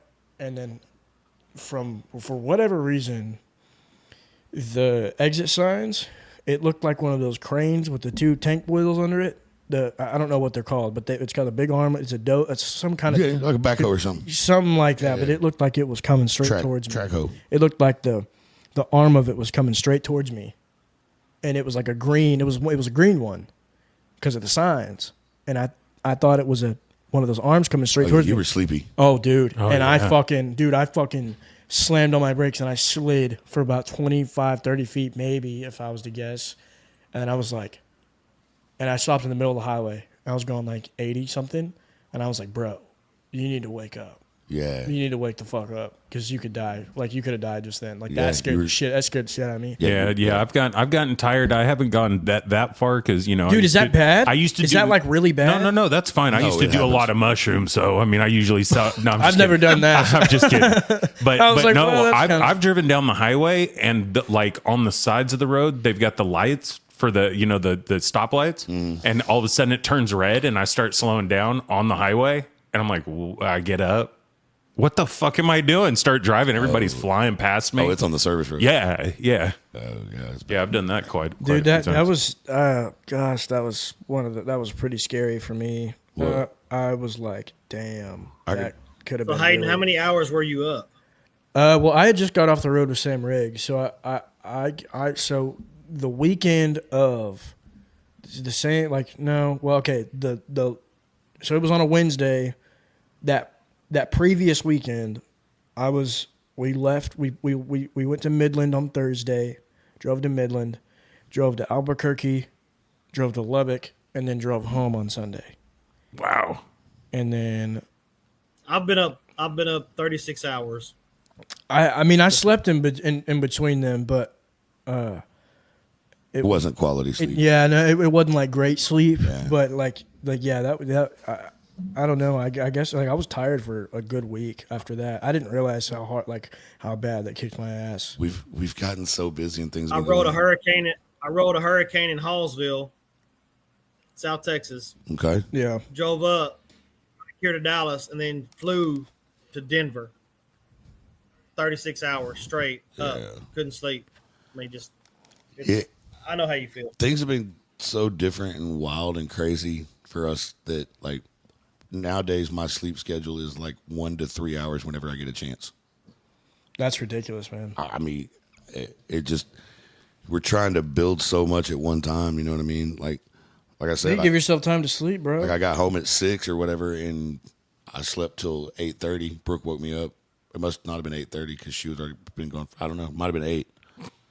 But took a shower, was out the door by 9 to get to Aubrey to pick up shirts, you know what I mean? And thank God I went that early because I didn't get back till 3 or whatever it was. Mm-hmm. But I had to stop a couple times when my head was killing me. Like it hurt bad. Like I had to forget to shift, like push the clutch in. Oh, wow. I had a headache, man. Damn. But, it just wore out. And starting tomorrow, buddy, starting tomorrow. I feel like it's not going to be much better. What do you got coming up? We play Justin Fun Days on Saturday. That's my hometown little gig that I've got for the past 3 years. Sweet. The first time I played it, I opened for a cover band, I think it was, acoustic, and then the second time it was full band. We headlined it, and then we're headlining for the second time this year, which is cool. Definitely like cool. They keep calling me back for sure. Yeah, that's pretty cool. It's just like a little hometown thing. We're playing before the bull riding event. Okay. There, which is cool. Little pop-up rodeo thing out there at Justin Community Park. Because if you want to go, please come. We play at 3:30. So boom, Justin, Texas, home of the Justin Boot. But yeah, no, we got that coming up, and then we play in Abilene on the 10th of May. Whiskey Rodeo. Whiskey Rodeo, yes. Whiskey Rodeo. And then the next weekend we play in Ardmore, Oklahoma with Jacob Stelly and again in Freeman at the Starlight. Oh, nice. And then and then the weekend after that, we headline in Plano at Love and War. Hell yeah. Cody Paul is opening the show, which will be good. And then we're off for a couple weeks. I go hog hunting the first week of June in South Texas with a friend of mine. And then we hit the road for our Northwest run with Sam Riggs. So we're going to Amarillo, Colorado, Utah, and Idaho, and then back. Good.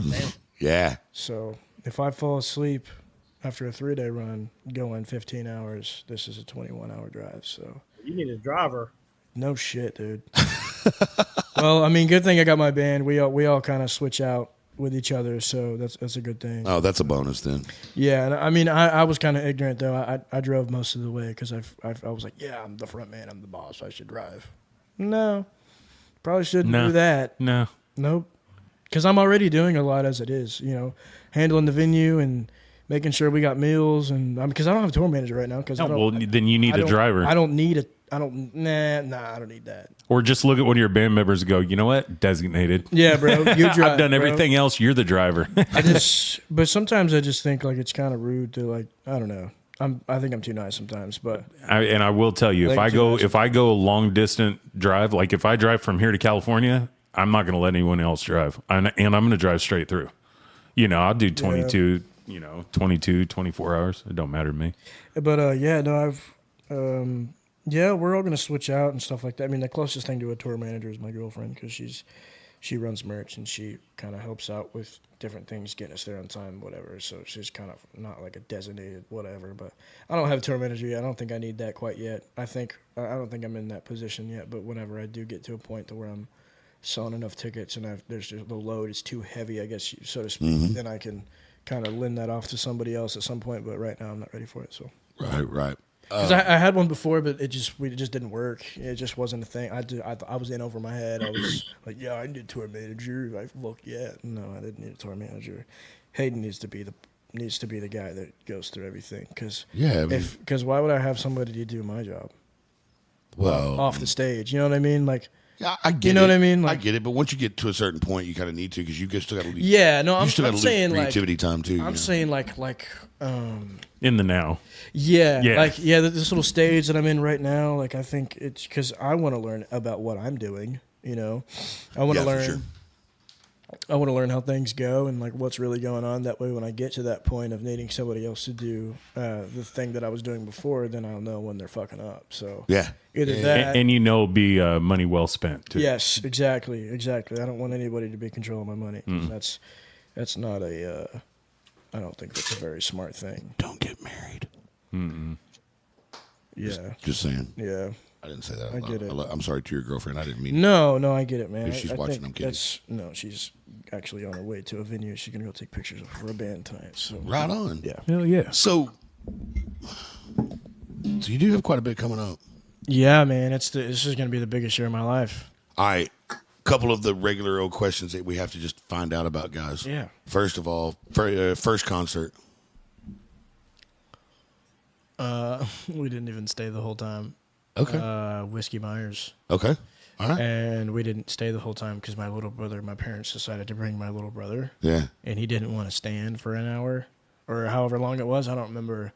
No, it was William Clark Green. Okay. Wait, it was either William Clark Green or Whiskey Myers, one of the two. I don't remember, but we didn't stay for either one of them. I don't remember. I don't know. I could be thinking wrong, but it was one of those guys. Favorite concert? That I've ever been to? Yeah. Got to be one that stands out, I'm sure. Houndmouth. Okay. Houndmouth is kick ass. All right. Me and my stepbrother went and saw them for his 21st birthday in Austin for 2 nights. Hell yeah. And holy shit. Have you heard of them? Yes. Yeah. Incredible. We're Incredible. We're fans. Kelly said LOL, whatever that was about. Dude, they're so good. That's his wife, by the way. Okay. What's up, wife? Oh, it was a joke about the money thing. Oh, I was like, Kelly, Jimmy's like, what the fuck did I do? No, man, they're freaking insane, dude. They're so good, and they've been doing it for a long time, and All right. so it's super. That's who I get some of my guitar playing from, is Matt. So Nice. Okay. That was huh? Dude. I'm gonna have to go. Okay. Hey, dude. Thanks for jumping on. I want to tell Hayden, man, it's good to meet you, dude. Yes, sir. Video. I do have friends that have made it in music, in rock. So cool. if you ever need anything, you're welcome to give Brian a holler, to give me a holler, whatever situation is. I'd like to have you here at the house when we have the big get together. Absolutely, man. I'm down for it. Brian knows about it. Yeah. I'll tell you. Yeah. Cool. Sweet. I think they'd like you. Cool. Hell yeah. Thank you. We're probably only a couple more weeks away from being able to announce some stuff, Rick. Okay. Just let me know when you want to do it. Hey, by the way, check your notifications. You got an invite to manage Hometown Hot Rodder. I seen it. Okay, cool. I got you. Y'all are all off of the Hometown Hot Rodder page now, okay, so you're welcome. yeah. I got you. I He's got like, you. "Thank Appreciate God." you. Yep, no sweat. Nice to meet you, man. Thank you for the Nice feedback. to meet you. Love everybody. And Love you, buddy. Yeah, well, whatever. You took me off the hometown page. Hey, Jimmy, as soon as I get a hat, I'll give it to you. Brian, same thing. All right, cool, man. Oh, man. I'm still gonna sell you. I'm still not giving you a shirt. I don't care. I'll buy one. I'll buy one just for you because I'm still a fan. I love you, buddy. All right, bud. Y'all be good. Later, man. Later, Thanks, man. thanks, Rick. Bye. So, I just now noticed that his name said Rick Hard. Did it? I think it's supposed to be Richard, but it was RIC space HARD. I think he hit the space bar instead of the C. Bro, that guy. That's funny. Dude, I was dying to figure out what he had hidden behind the ping pong ball table. That's funny. Dude, I'm definitely, you can tell I've got a headache, dude. Look at my head. Maybe I've got a blood pressure problem again. Maybe.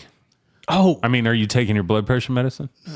another band that Well, I then like. it might be a problem. Whatever. Sorry, another band that I like No, you're that good. I didn't say earlier. Oh, yeah. Balancing Composure. Never heard him. They're really good. You'll Yeah. like them. Okay. You'll like them. I'll check them out. Trust me on that one. All right, if you could play with anybody, Oh fuck. you're not going to hurt anybody's feelings. Okay. Like 'Cause you're okay. not like, no, fuck that guy. Are you talking about like opening for somebody or like sharing a stage Just sharing a bill. Like, with anybody? yeah. And your dreams of it being with HHR Unplugged are about to come true. I got to blow on a candle or something or We'll call it that. God, Since God dang, what? A Sensi. I mean, only at the end of the night. I'm not sure. I mean, Hot Mulligan is a pretty big one for me. Bro, I have so many favorite bands. Yeah, that's a tough one, right? This is the hardest decision ever. Yeah, and this is why most radios don't answer this question. I mean, well, okay, it's Balancing Composure or Hot Mulligan, one of the two. And if I had to pick one of them, it'd be Balancing Composure. Boom, there you go. For sure. There you go. For sure. I just kind of did my own tournament there. So this is probably a two-part question. Okay. All right. Hit me. Shave or hairy? No, I'm just kidding. You beat me to it. Dream venue. Like where one place in the United States that you would give anything to play at. Madison Square Garden. That's a lot of people. Or Red Rocks. I bet Red Rocks is the second answer. You know what? Only from me. Yeah. Nobody else has brought up Red Rocks. Really? No, I was gonna say that first. Because Red Rocks is my favorite Then I was like, I saw Dave Matthews at Red Rocks. I mean, I think that's such a a wide question too, because like if you get to play Red Rocks, you're a fucking superstar. Yeah. Like, you know what I mean? Yeah. Like, I don't even know if I've ever seen Morgan Wallen play Red Rocks. I don't know. I've never seen that dude play Red Rocks. You should go to YouTube and watch the Cypress Hill show at Red Rocks. Oh, I'm sure. Bro. Yeah. So good. Dude, I listen Mountain Joy. Have you heard of Mountain Joy? Mm-hmm. They've got a Live at Red Rocks album that they released, and it's so good. Like, and you can just hear, like, I don't know what cap the venue is, but like as before they even hit the stage, I mean, this crowd is going ape shit. Oh no, like, that place is massive. It's crazy. But what's crazy about Red Rocks is like you literally can be outside the venue but still be part of the show. Like you can be literally up on these fucking rocks and cliffs and it just echoes like a mug through that whole thing. Or do you know that venue that's underground? It's a cave. No. Dude, they put shows on in this freaking big ass cave, and it's like a music venue. I have to MC. I don't remember. I have to MC here. I don't remember what the name is to it, but Whiskey Myers have played there for sure, I know. And it's like this it's a huge freaking cave. And they have a full stage, they have full lighting, full everything. Dude, if they're not doing anything in Waxahachie with that super collider, yeah, why can't we do some shit like that? Yeah. Didn't you say you were going to do a rock show there? We wanted to. We wanted to. No, we're talking about the superconducting super collider. I don't even. That was so many words at one time. Yeah, trust us. Nobody really knows. It's an atom smasher. Yeah. Oh, well, what was the? No, you're talking about the Spellman Amphitheater in Forney. Yeah. That's going to happen. Okay, cool. That's going. You were to like, happen. was? I was like, no. No. That's going to happen. No, that's going to happen. Actually, we're going to try to put together more than one thing there. Cool. But yeah, you brought that up, so I will go ahead and tell the internet. Look, man, there's something that and there's one. You and I talked on the phone. You were on the phone with me and Brooke, so we're going to touch on something else too that I feel like is important, and then we'll get another song out of you too. But we don't have enough rock. Talking about like now or like overall? Period. Yeah, period. I just think a lot of people haven't discovered the rock yet. That's here now. Okay, and that's my point too. That we don't have enough that's out there. We don't have enough people pushing it. We don't have enough people playing it. Because country music is taking over again. Sort of. I don't think sort of. I think it is. No, I think no, and by sort of what I mean, and I mean no disrespect to anybody 100%. Right now, but there's a lot of it that I don't really feel like is country music. And I get that, but you got to think, and I do agree with what he's saying. I agree with him too. Rock is coming down. I mean, think about the radio stations. Oh, we don't need the Eagle. No, I agree with him too. We don't need the Edge. I agree with him too, but my point you know is what I mean? that the country that's out is more belongs on Kiss. I mean, that's fine and all, but it's not. It's not. But they're not. But nobody's going to say anything about it though. Because it's a money. Because once, either that or you've blown up and you're classified as country, even if you're not. Yeah. Kind of. If I'm saying this right, if you blow up and you're classified as country, you're obviously going to stay there because that's what's getting you paid. Well, yeah. And that's what's getting you like recognition, and you're getting famous off of off of calling yourself Applebee's on the stage. That shit. Yeah. Are you kidding me? Yeah. I don't know. I'm not a hater, but it's catchy. It's catchy, but it's just not me. Well, so that's my point. It's fine. The world doesn't revolve around me either. So no, but locally, my opinion about that really does not matter. Locally, we don't have enough guys. We don't have enough exposure for guys like you, for guys like Braden, for guys like Jeremy Bellamy. We don't have enough exposure for the rock guys. Yeah. Chase and what's left of the Union, those guys as a full band, dude. That's a fucking rock band. Playing folky, rocky country songs. And so what we're going to do that you asked about, we are getting together to put together like a 5 or 6 band rock and roll concert. Cool. We are going to do a full ass day rock show. We're going to figure out how we want to do it. Caleb, Michael, and the Arrested, right? They're a rock band. Let's put together a fucking rock show. Hell yeah.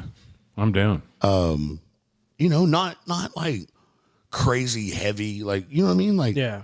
Like something that people can go hang out, kick it, do it at the amphitheater like Spellman.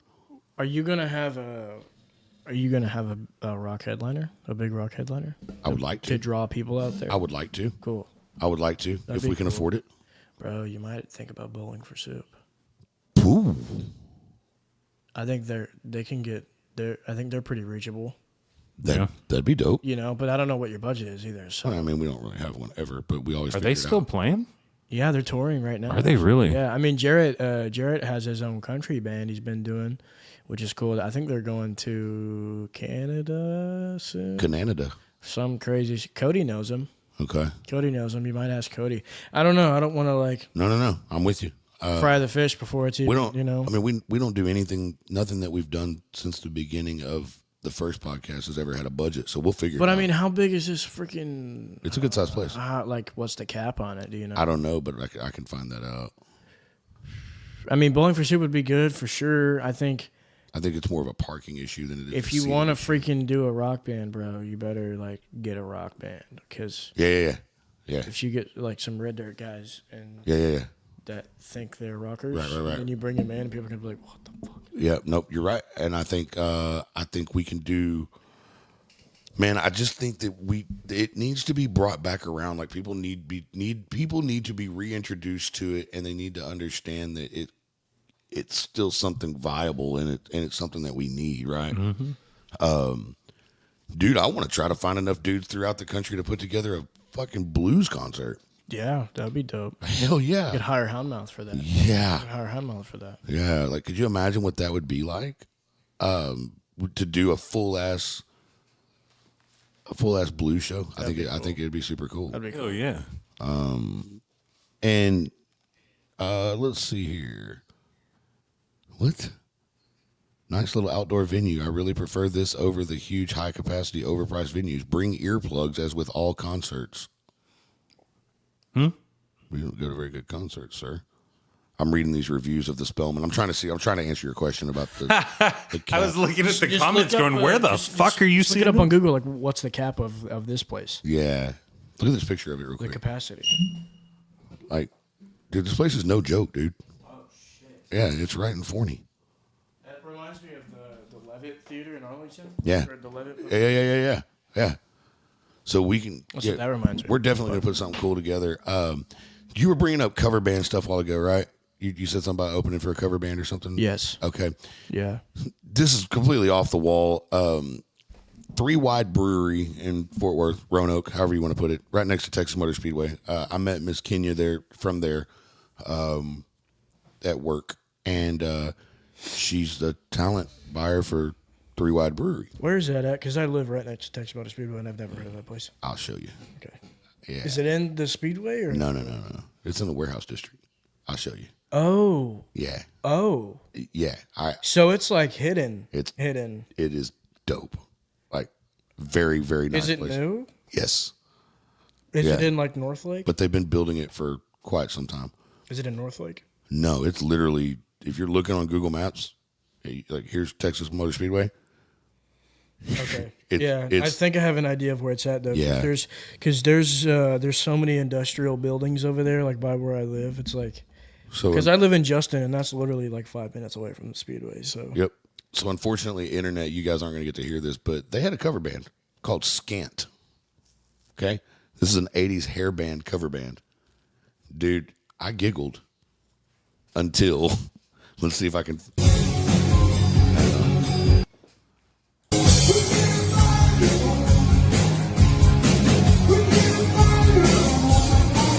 Okay, that's not what I was looking for.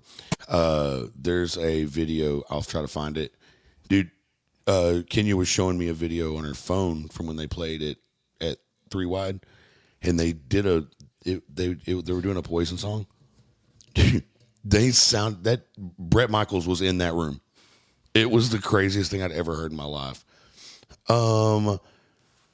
So do you do very many covers ever? yeah, when I'm playing acoustic. Yeah, when I'm playing full band, we have 3 we typically do. Okay. And then other than that, it's just all originals. Okay. So All right. we've got like a 90 or like an 80% set list, like 80% original set list right now. Dude, I really like that. Which is dope. Cause That's Wow. incredible. Yeah. yeah. No, that's phenomenal. And look, so Because I don't want to, like, my whole thing was like the first couple full band shows that I had was just like 3 originals and the rest were covers. And then I was like, in my head, I was like, how am I gonna, like, yeah, people think I'm good, but like, and I think I'm decent, but how am I gonna send a message to people if I don't have any songs? That's impressive. You know what I mean? So it's like, and I didn't like sit down with myself and have that conversation. It was just like a unspoken kind of thing. Like, you need to write more freaking songs, dude. So I didn't force myself to write songs either, because they just kind of come to me when I'm feeling a certain way. I just kind of start freestyling, and then shit like Hyde comes out, and then shit like Nosebleed comes out, and then it's just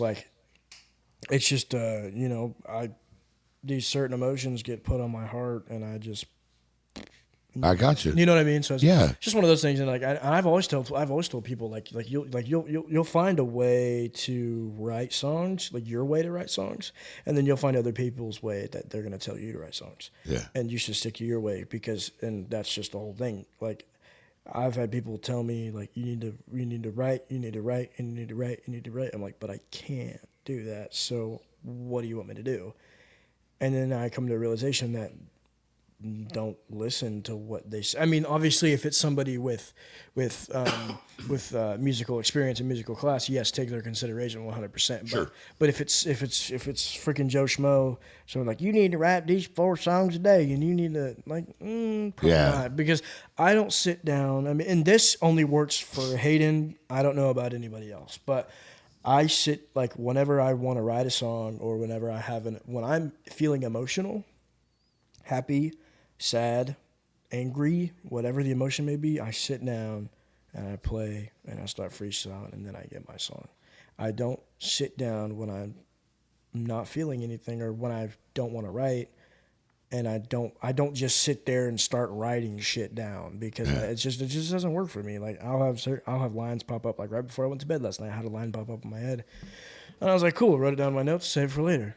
That'll be something on its own. It'll be its own entity, and I can just tap into that whenever I want to. I mean, you just can't pour your heart into something that you're just throwing down. You can't force what you feel, bro. Like you can't force that. And that's what I've always told people. Like people that ask me about like songwriting advice, I'm like, I don't think I'm the greatest songwriter, but I think I know what I want to say.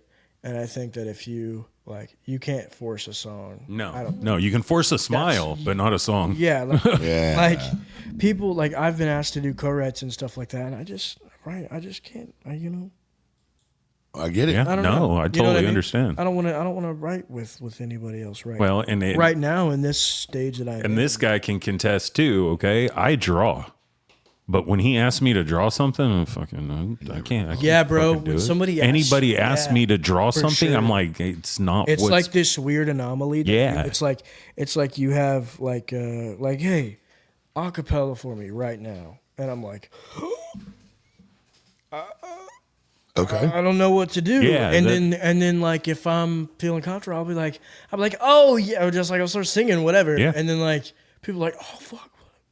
But it's like the same thing. It's like if you tell it's the same thing you say. Yeah. If you tell me to draw, I won't draw. Exactly. Well, but if you give me my mental space to do my thing, and it eventually will come down. You're gonna get 110%. Yeah. So that's just some people are improvisational and some people aren't. You know what I mean? It just is what it is. Okay, we talked about on the phone, because you actually said that you would like to have a place where you could talk about stuff. Yeah. And you brought up mental health awareness. For sure. And it's something that we've all of a sudden, with this show, we've been able to open that up and talk to a lot of people about it. Oh yeah. Because music is typically written from emotion. That. Yes. Yeah. Yep. So I'm going to give you that floor for a second, dude. Where do you want me to start? No, this was on you. You asked if you were allowed, and I'm like, hell yeah, you're allowed. Whatever it is that made you want to know if you could talk about that stuff, man. Please. I think for me personally, I have a lot of anxiety, and a lot of just kind of.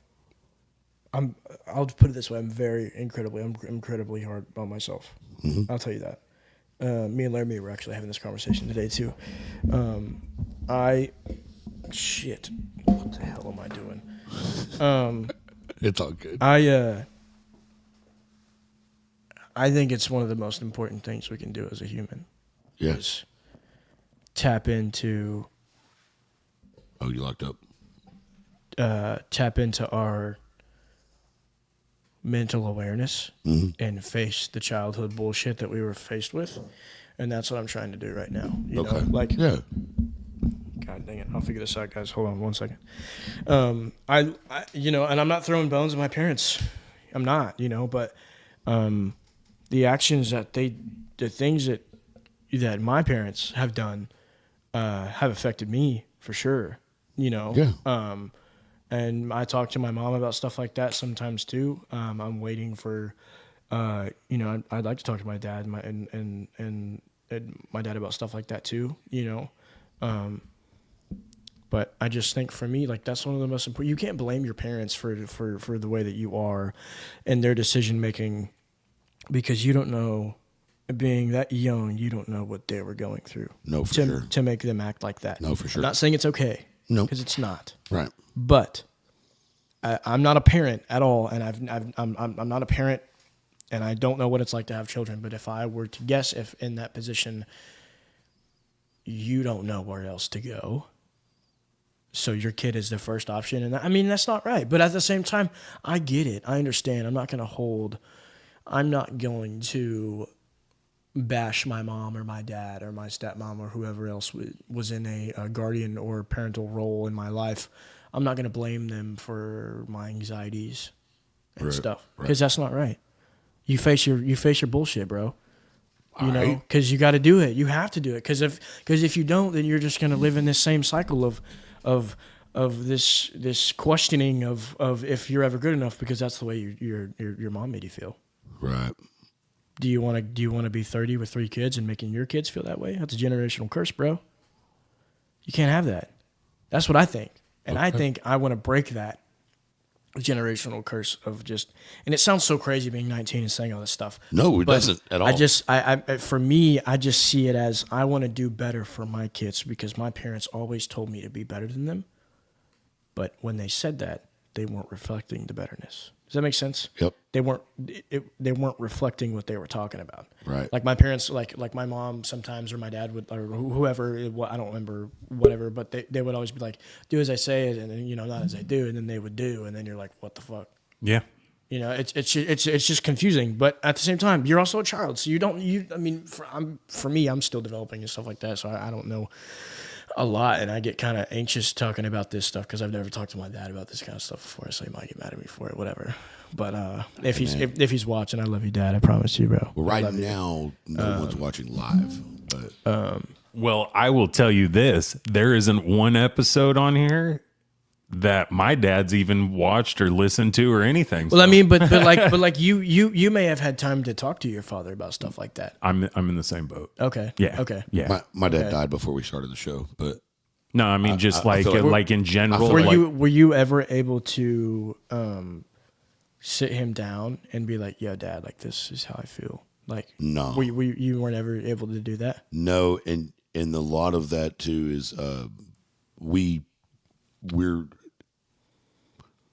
for people our age growing up. No, you didn't. Yeah. You man up. I understand. Yeah, you for sure. It's not you didn't. It's you can't. Yeah, it's get the fuck over it. And it sucks, because I have a lot of different issues. You know, anxiety is one of them. Yep. And I had no one to talk to my whole life. You know. And that was my thing, man. Is I didn't feel like, I mean, like, my parents would always be like, you know, come talk to me, whatever. But I didn't feel like they would ever understand where I was coming from, and I always stress to people, man, like, anytime that you're in a bind and you mentally you want to quit, you need to say something to somebody at some point. 100%. Because and I hear that all the time, and I mean that, because you're not alone in this daily mental warfare that you're going through. It's such, and I cherish that aspect of mental health so heavily, and I'm not saying I'm an advocate for it, but I understand. I get it, because I fight with myself on such a deep level every freaking day. I can't, like, I get it. Yeah. I understand. Yeah. And, you know, being 19 and being able to hone into that and realize that. And I think it's a gift from God that I'm able to be in touch with my emotions, this deep. No, that's 100%, because the whole thing is like me, I'm 42 years old. I didn't see that. It gets harder in life. Like, this guy has to call me and be like, dude, what's going on? I can tell something's wrong. For sure. No, I'm good. No, really, what's going on? Because I will not. I won't talk to anybody. It's hard you shut down because nobody would listen to you. Yeah, well, and that's the whole thing. Because now you don't think he's going to listen to you. Well, and that's the whole thing. That's the thing. Well, that's such a big thing. And then, like, for me, like, I guess it's just my nature or my personality or whatever that I always want to be everybody else's shoulder. That makes sense? Like I'm. You got to have your own time to be on another shoulder, bro. Well, and that's the thing is, like, I'm always, like, I always feel like I'm the one that it's, for some reason, I feel like it's my job to make sure that everybody's okay all the time. Right. And then you look up and you're like, who the fuck am I supposed to talk to? Right. Like, you just have that moment. Yeah. What am I supposed to do when I'm doing this for everybody else? And what I did finally find out is what works is we never have talked about stuff like this ever, but we do a lot more on here now. Yeah. But what I ended up doing was I just started turning to prayer. 100%. That was my shoulder, right? It still is. Yep. It's still my shoulder. Man, for me, that's the one dude I can talk to at 3:00 in the morning when I'm driving around picking people up and I'm by myself. Like, right? Like, I have never really spent time in the Word before. Yeah. And people say that you need that, and there's so many different opinions about that. But I know that there's a God out there, and I know that I've been saved by Him, number one. And number two, I know that if there's anything that I'm struggling with, anything that I'm battling with, it could be anything it could be as small as a grain of salt. It's His. It ain't mine. It's not mine. And so, yeah. He can take that ball and hit it out of the park. And you know what I mean? You know what I finally figured out was that it took being around people that weren't trying to force me to listen to that and force me to believe it before I ever started trying to listen to it and believe it. You found your own little lane. Yeah. Because look, there's a realist part of me that realizes that, maybe you just need something to believe in, right? Or you just need to say something out loud. Even if nobody physically is in front of you, you just need to say something out loud. Yeah. So because that gets it out of your brain. Right. So if it's through prayer, it could just be that you're shouting it in your car, or even if you don't want to wake up the person next to you, you're just mouthing it, right? You're not actually vocally saying it, right? Yeah. But you're still getting it out. Yeah. You know what I mean? And the next thing you know, boom, I can go to sleep. Yeah. Like, all of a sudden, like, I got it off my mind somehow, right? In some form. I mean, that to me is such a crazy thing because for example, are you familiar with the Sean Ryan show? Yes. So you know what he does over there, like all the special ops guys and the other guys, and they all talk about how, like, their transformation to faith was post military and all that stuff. And I watched that show because I can relate to going through all of that bullshit and all that crap, and then realizing all that stuff has its own place to go, and I know where to put it. You know what I mean? Right. And not everybody has some kind of a creative outlet. Yeah. I'm not even talking about music. No, I'm but just saying, like, anything that I want to unpack. No. Like, that's the Lord's, man. Well, that's my point. Yeah, it's like, okay, not everybody has a creative outlet to be able to pour their emotions into whenever they're feeling some kind of way, right? We do to an extent, but not music, because we don't really write. Well, we don't write anything. Nothing's planned here. But that's kind of how we get that out of us. Yeah. We get it out because, man, if it's on your mind, it's going to come out on this show. You know what I mean? Yeah. And we're going to talk about it. For sure. But that's why the people that don't have that creative ability, that's why I think prayer is a good thing, because that is you being creative. For sure. Because you're learning how to talk about something to somebody that you can't physically see. That is creative. I was actually about to go there too. That actually is creative. That's like, you are it's pretty hard believing in something that you've never seen before. Yeah. And you only have words to back it up. Yeah. You know what I mean? But you know, there's also been things in my life that's happened that I know that was not me. I know it was not my doing, and I may have been guided to make those decisions, but I was given the tools necessary to do that. I was being prepped, you know, like, and I'll say, like, there was a time where I was like not like in the best spot mentally, and I realized that there were some things going on like in my life that weren't like the best, and I was being prepped for the next phase so I can be ready to walk in that phase, so then I can be withheld in that phase and be sustained, so I don't walk in with this corrupt mindset of what's going on and send this over to something that's potentially, you know, really good for me. You know, what I'm trying to say is God's going to give you, he's going to put you through the dirt so that when you get to, you know, when you're on your way to get to where, you know, he's going to take you, he's going to teach you lessons that you have tools that are going to equip you for the journey. There's no ifs, ands, or buts about it. And that's kind of like my main thing for me is like, I struggle. I always go to God last, and that's kind of the worst thing that you could do. Yeah. You know what I mean? Well, yes. I'm not saying like I don't drink myself to sleep, or I don't smoke hella weed. Like I try to talk to physical people about things sometimes, people that I trust, before I go to the Lord, and then I'm like, I should have done that first, because then I wouldn't have had to go through all that. You know what I mean? Where I realize it is when I'm trying to fix everything myself. Yeah. And it just keeps getting worse. Yeah. Like I keep trying to fix a problem, and I keep getting further and further and further away from a solution. And I'm like, oh, I mean, I forgot. Luckily for me, I'm pretty outspoken when it comes to stuff like that, because I know when I'm having a problem. Yeah. And I'll usually like call somebody. Yeah. You know. Well. And I'll be like, yo, like, what's up? Can you help me out with this? Well. And they're like, well.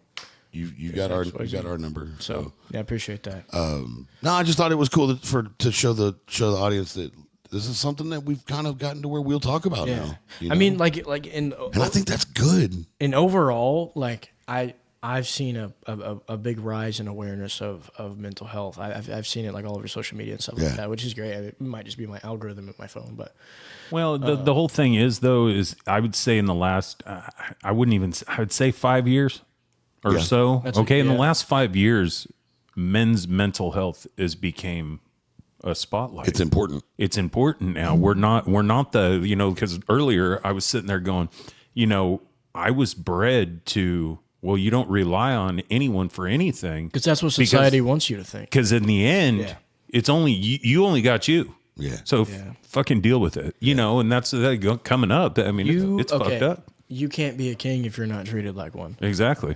So if you're not given the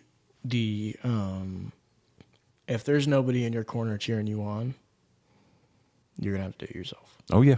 Well, you have to. Yeah, and that's another thing too, bro. But it's like there's people cheering me on in my corner, but do I feel it? Yeah, sometimes. But I got me, and I have to tap myself on the back sometimes. And I was talking to Laramie about this today. Like, and she was like, "You need to give yourself some more fucking credit, bro, because you are so hard on yourself." We've been getting that a lot lately. You're gonna trip over your own 2 feet, and you're gonna fall on your fucking face. Yeah, And so that's what I struggle with. We've been getting that a lot lately from people telling us that we need to quit calling ourselves the OKs. We need to quit doing this. I'm like, that's part of just the shtick, you know. For one, it's kind of like that's just the joke. But talking about we suck or whatever, you know what I mean? We've been and I'm like, no, you don't understand. Like, I am not smart enough to have come up with the ideas that I've come up with. I'm not smart enough to have come up with the ideas that have come out of my mouth. In the last 12 weeks or 13 weeks, however old this thing is, right? So I wake up in the middle of the night with an idea in my head. I didn't come up with that. Yeah. We're still trying to decide if it's God or if it's my dad going, hey, do this. This will be funny. Right? That's one of the hard things, though, is like trying to distinguish who is who in your mind, because it could be, I mean, Satan could be telling you something, you know, or God could be telling you something. And it's, I mean, I feel like it's pretty easy to decipher who's saying what.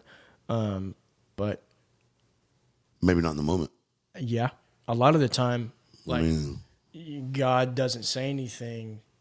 Let me try to rephrase that. I think for me, if there's something I know that I'm not supposed to be doing, it's not God telling me to do it to myself. You know? So then you can get confused with that. For sure, but no, I mean, I'll share one specific experience that I had, that I think that I know that God talked to me. I mean, there was one time that I was struggling in my relationship, and I don't like to put these things out there, but for this conversation's sake, floor's yours. I like to keep my relationship just to be aware and stuff private, but just be aware, it will be on the internet before you get home. This podcast, yeah. Oh, okay. Just letting you know. Yeah. That works. We don't take stuff out. Cool. So. Cool. Okay. No, I felt like I probably needed to tell you that too. There was a certain time in a relationship that I'm in right now, where I was like, my brain was like, leave, get out, go. You're not safe here, whatever. And I felt that way for a good couple weeks. Okay. For a good couple weeks. And then there was one point where I prayed about it, and I was praying about it. And then one morning I was just bawling. And then I heard God. He was like, "You're okay, son. Stay where you are. You're fine." And that was just like, so I was like, okay. Yeah. But hey, man, and that's, I've been fine ever since. So like Brooke and I will be celebrating our 20th wedding anniversary in October, and buddy, congratulations. Yeah, thanks. There's been some hell. There's been some really, really trying times, man. But we've muscled and motored through it. That's one of the things for me, man. Is like I want to eventually be with this person that I'm with right now for forever. That's what I want. Yeah. And being in the first real relationship that you've ever been in, like, God, I didn't think I was going to go here today. I didn't plan on it either. I don't like to. We're like the new Barbara Walters. I don't like to though, because that's like, it's almost like too personal to share. But I mean, you don't have whatever. To. I mean, I'll just, without going too in depth, I'll just say this: like, when you're in a relationship with somebody and you realize that you love them, whatever, and that works both ways, then you're gonna have some time. I mean, for me, I've only been with this person for less than a year, so I have not experienced the full potential of our relationship yet. I don't think, and it's coming. It's coming for sure. In due time, we're still learning each other and learning everything. It doesn't stop, bro. It doesn't. No, 21 years. Yeah, and what I'm getting at is, when you're like in a position like that, especially being a male, I think this thing like leans towards males more than females, but I could be wrong. You learn so much about yourself and what you didn't know that you could do to somebody else. Yeah. Like, in a negative way and in a positive way. For me, I didn't know that I could feel this deeply for somebody else. You know what I mean? And then at the same time, you're like, I didn't know that I could be so deep into my emotions that I don't want this person. Kind of like a, I don't know. That's not what I wanted to say. Nope, it does actually make perfect sense. Do you understand what 100%. I'm saying? Because I feel like I worded that wrong. But look, Rodney Carrington said it best. Sometimes you love them so much you just want to fucking choke them. Yeah. I mean. And they feel the same about you. I promise. Yeah. No. But Brooks probably for me, choked me 3 times today. I've like, me and this person have just been through it, like just like an emotional up and heel, like up and down kind of relationship, and I love her to death, but we're still like learning about stuff like that, I mean, we're young as hell, bro. Yeah, you are. Young. You are. And I think that's like, I'm so hard on myself to get things perfect now, but that's such a wrong way to look at it. And I know that, bro. I know that. But I mean, I think being 19 right now, like being at the peak of my young-ish year, just like being so like testosterone or just like a bunch of shit like going on in my brain. Like sometimes I'm like, dude, is this normal? Is this normal?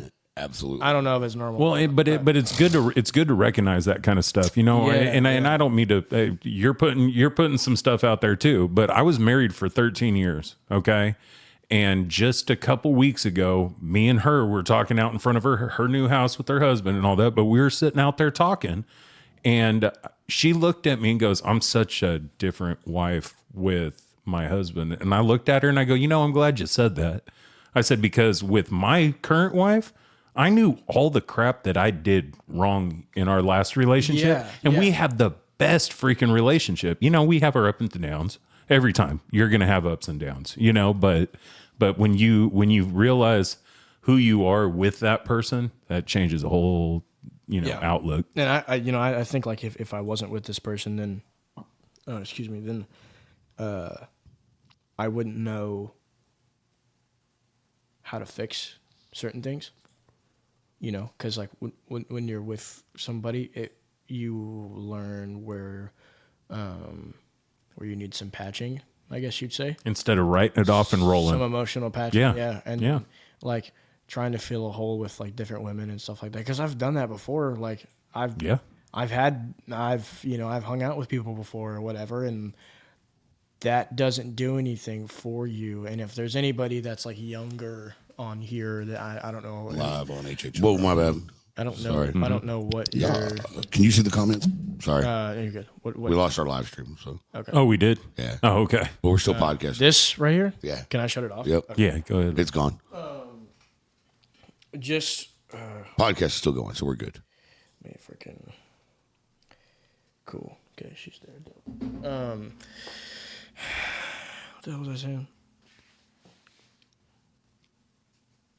But yeah, when you find that person, man, Yeah. that's the whole thing. I don't know. What would you say about 3 months after me and Kelly got together? I know what I want to say. I lost my mind. I went straight to, he had to call I lost it. And he ended up calling the police to come get me and take me to a hospital. And I had only been with Kelly for 3 months, maybe. It wasn't long. Right. It wasn't long. And Are you talking about like remarried? No. Me and Kelly we met, and 3 months later, I lose my fucking mind. Oh wait, are you talking about like the wife that you're with now? Yeah, Okay. My current wife, and literally, I went to get out of the hospital. I have talked to absolutely nobody in the hospital, and then all of a sudden, I'm like, hey, I got to go. Well, Kelly's here, and I go, excuse me. She goes, your girlfriend, your wife, your girlfriend. I'm like, my girlfriend. She's here. She was the one who came and picked me up. And I literally thought I was going to have to call him or call my parents or somebody come get me because this girl's done kicked my shit out of the house. Nope. She came and got me, took me out to eat breakfast and all that stuff. And we went home, we talked, and here we are. We're married and everything. So. Yeah. Now, it took him about 3 months to talk to me again. Well, yeah, that's a different story. But I think it was worth it. I'd rather him be pissed than dead. In any relationship, whether it's like friendship or just or like a spouse or like significant other or marriage, whatever. Oh yeah. Like you have to be so open and so communicative. It doesn't matter, bro. No, it doesn't freaking matter. Because I've lost some of my homeboys because of that. Like some of my friends, like this relationship with my friends, because like.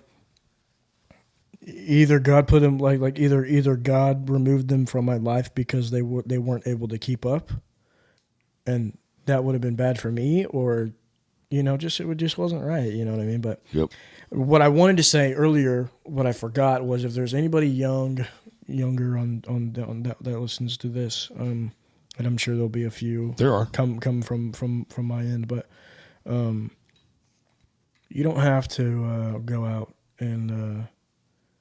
Get with everything that walks. No. You don't have to, because I did that once, and I'm being really vulnerable right now. So anybody that listens to this, just know I'm not that way anymore. But when I was like that, you're just only adding to the weight of your back, bro. Yeah. And then when you get with somebody that you're down for real and you like them a lot, then you're like, oh, fuck.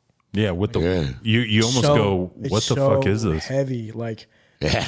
because when you now I understand why being intimate with your partner is religiously saved for marriage. I understand it now, because that is not meant for Sarah, Sandra, Bailey, and Brooke. Right. I'm throwing names out here. It's not meant for them. No. It's meant for this person. Yeah. That you were supposed to spend the rest of your. I'm going on such a limb right now. No, you're good, dude. No, it's like you're not supposed to. And I'm not here to tell anybody what you want to do. If you want to do it, go ahead, man. Whatever. It's just what happens to me. But this is just my little story thing. But and the thing is I spent a good majority of my life just running amok. And when you finally find that one person, you go, man, and I hate to say it this way, it doesn't matter. but none of those bitches matter. Yeah, nothing. Sure. I can't even, like, I can maybe remember a name, For but I sure. can't remember that night. Yeah, you know. But I mean, there's also and the reason why you're not supposed to be active like that before marriage is because when your significant other isn't attending to your needs, and you don't feel respected by them, or you don't feel like they're loving you a lot today, and you feel like they're out of it, and you're not getting what you need from them, you're going to start thinking about those other people. Yep, you will. You will. And you're going to start thinking about how those 20 minutes Oh yeah. felt amazing. Oh yeah. Right? Man, I remember being 19. You know what I mean? Like that's He said that was like 4 Friday nights.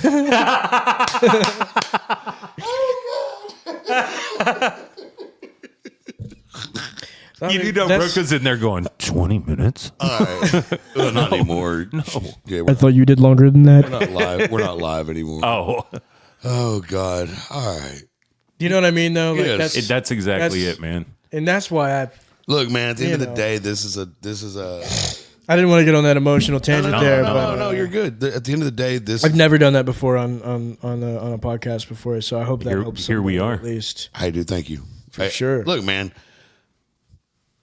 I told you when we talked a couple weeks ago, I was like, look, dude, be prepared because this show will bring out you. Yeah. Like, this is not, and maybe But that's the whole thing. Is this isn't maybe- just like a interview or anything like that. You become family. So you're- you know, Straight up. and that's the way it is. So you want to hear me undo what I was talking about earlier? Oh no. So maybe it is better that it's at my house. Maybe it wouldn't happen if it was in a more professional setting. Maybe. That makes sense. a bitch! Yeah. Right. That makes sense. No, I don't think so. I think home is. and I think right.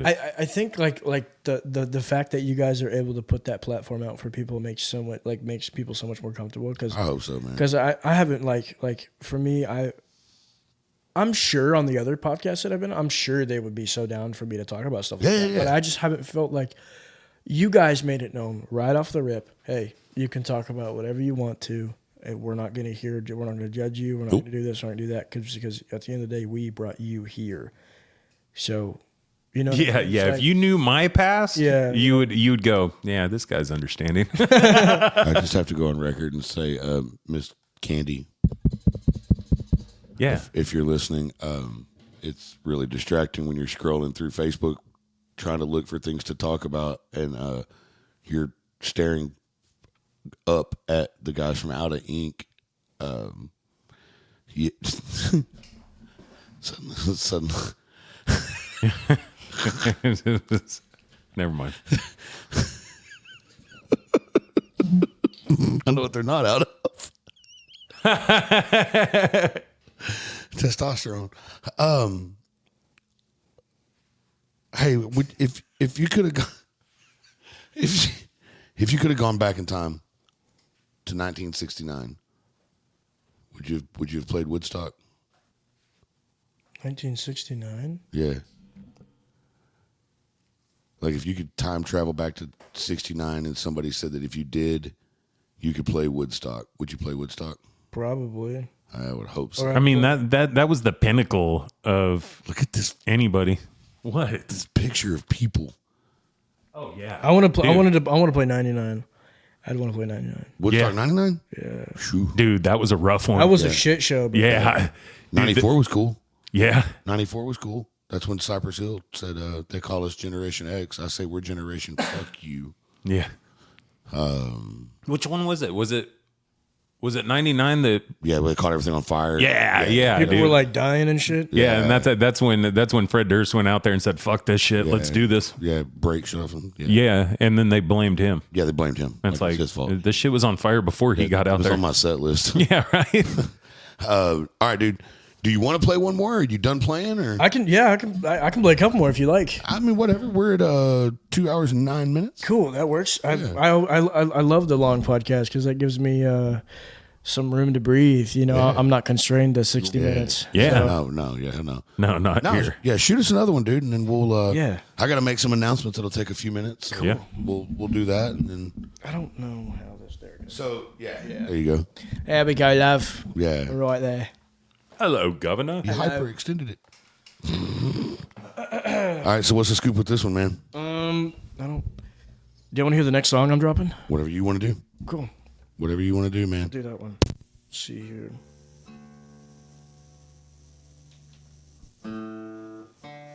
I do want to play you guys.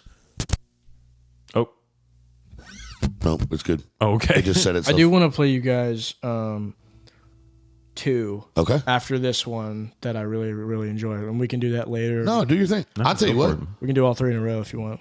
dude. Do all three of them in a row. I got to run to the bathroom. I'm not going to lie to the internet. Do you want me to wait for you, though? Nope, Because nope. I want you to play these songs. Oh, I want you to hear them. Oh, I'll hear them. Okay. Trust me. Oh yeah, it carries through the house too. Oh yeah, no, you're good. Ladies and gentlemen, Hayden Hilliard.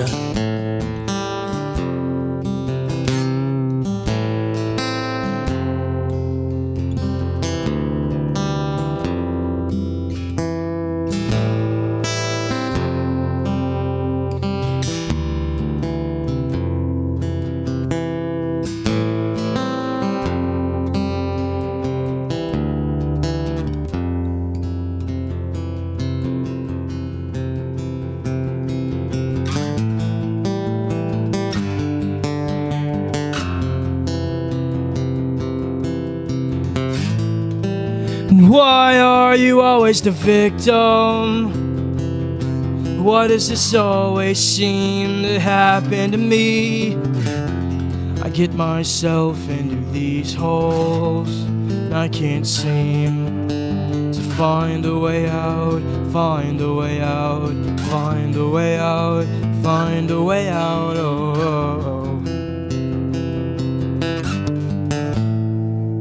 Why are you always trying to talk to me? You went off and found someone you thought was me. Now you're acting like it's my fault, my bad. I am sad, but I'm glad that you're gone for good.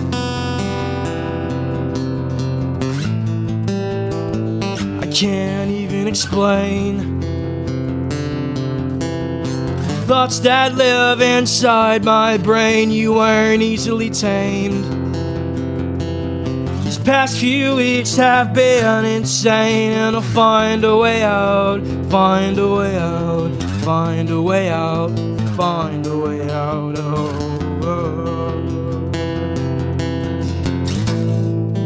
And why are you always trying to talk to me? You went off and found someone you thought was me. Now you're acting like it's my fault, my bad. I'm sad, but I'm glad that you're gone for good.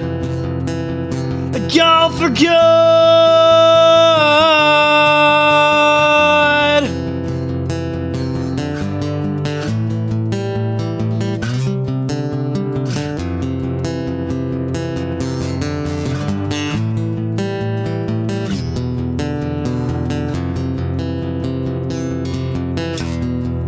Can't change, you won't change, you're stuck on the outside.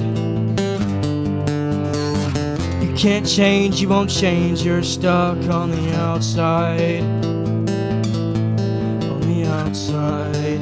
Why are you always trying to talk to me? You went off and found someone you thought was me. Now you're acting like it's my fault, my bad. I'm sad, but I'm glad that you're gone for good. gone for good. Oh, gone for good. Yeah, dude, that man. That's you were just talking about all that. Yeah. Dude, how much emotion you put into that, and exactly the shitty past experiences in life. You know what I mean? Yeah. And where you have to understand where you're at. You know, Yeah, and sure. that right there, dude. Wow. It's dude. That drops on May 30th. Nice. So nice. That'll be like the first kind of taste for the people, like people that listen to my music, like the alternative side. Good. And that's where we're going. So good. Dude, wow. I like it. Thanks. I love it, man. Thank you. Let's see about this. I've got this one called My Broken Heart. It's pretty self-explanatory. So right on, baby. Hey, dude. By the way, just so you know, that very much carries completely outside. I just outside? Yeah, in the backyard for sure. Oh, nice. I was just walking around testing it. It sounds incredible. Cool. So I bet the acoustics in here are great. Oh yeah, sounds yeah, incredible, dude. Keep going, man. The arpeggio stuff is kind of my thing. So this is called My Broken Heart.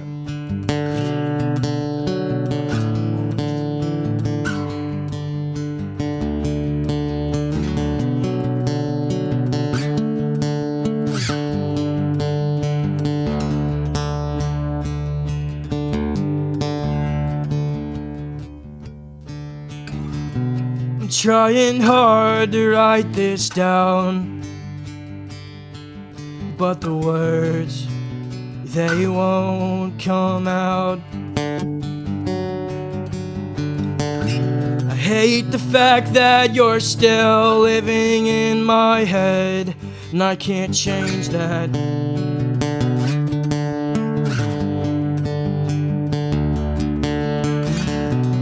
I wish it was still the same. No more dark clouds, no more rain.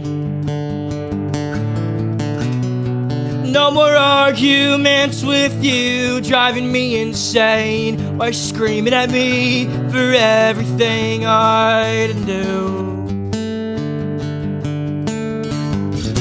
So what the hell do I do now?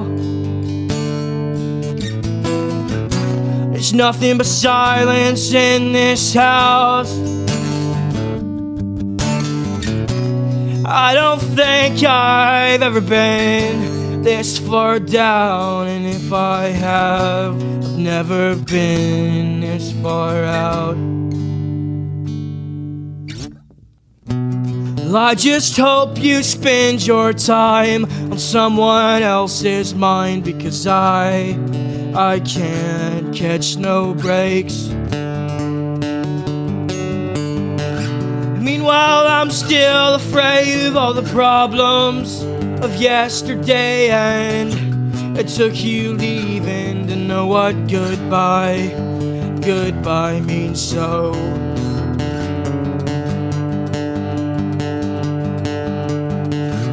what the hell do I do now? There's nothing but silence in this house. I don't think I've ever been this far down, and if I have, never been this far out. Oh, you moved on so long, I don't think this feeling will ever stop. Was I wrong for letting you walk away? Oh, but here I am, my broken heart.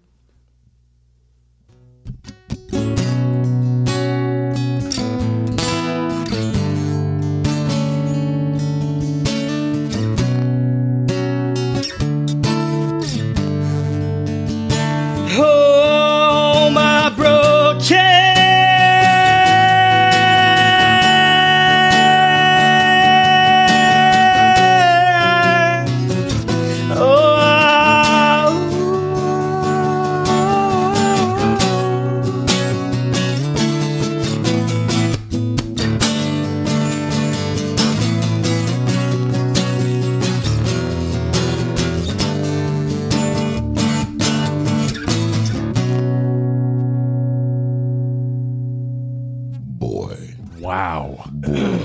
Man.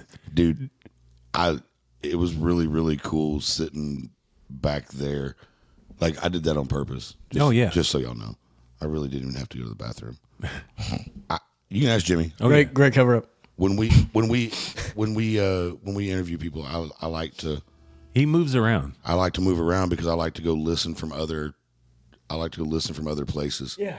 And just to see, like, how does it carry? What does it sound like? Yeah. Like, are you actually worth a shit, or is it only because we're stuck in this little room together? Yeah. You're actually worth a shit. Just Thanks. Holy crap, dude. And then I got to jump into the song. Okay. Go ahead. The first thing that come to mind. Okay. So, and it's funny because I used to live my life earlier up until I found my wife, my current wife. I used to live my life in the thought of love isn't love until you've lost it. Because you don't feel that feeling until you've lost that love, quote unquote love. Yeah. And then I found with my current wife that I had that feeling with her. Mm-hmm. And that's where it threw me off. And I was like, whoa, like I feel that feeling that I felt when I lost somebody. Yeah. You know, Yeah. but that right there, just that whole love isn't love until you've lost it. Just, I love it, man. Thanks. Man. And you do put all your emotion into it. Yeah. Dude, I love it. I wasn't fucking around. No, man. Can I make an observation? Yeah. This round of songs, whatever energy has been around in this room, this round of songs, you're way more comfortable. Yeah. Yeah. No, I don't know what it is. It literally,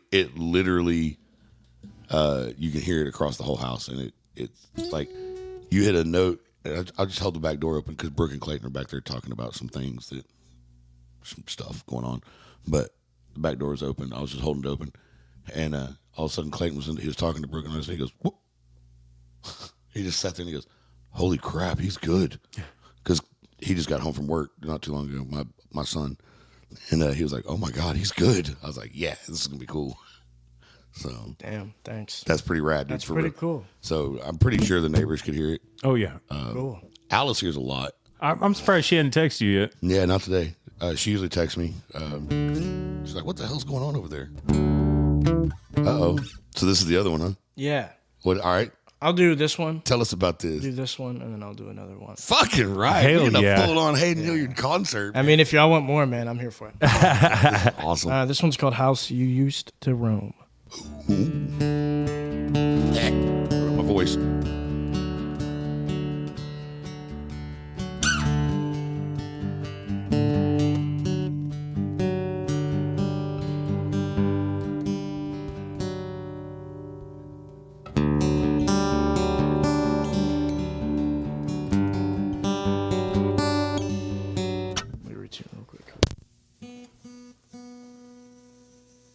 All right, here we go.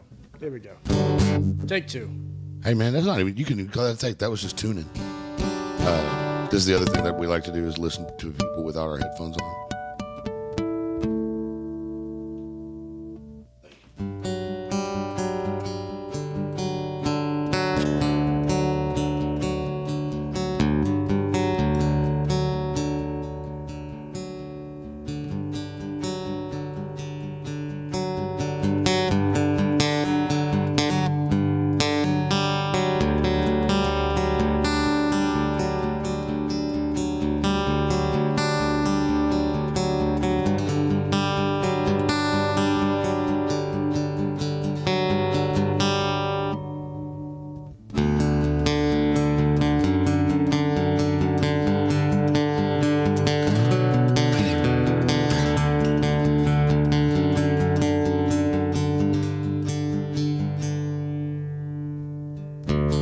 You don't know what I feel.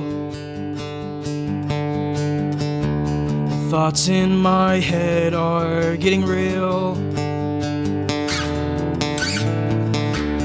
Feels like I'm about to explode. Since I was young, I've had a heavy load.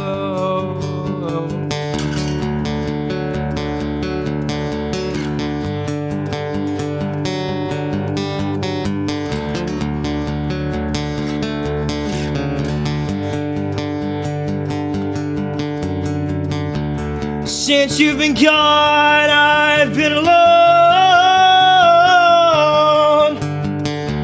This house doesn't feel like a home.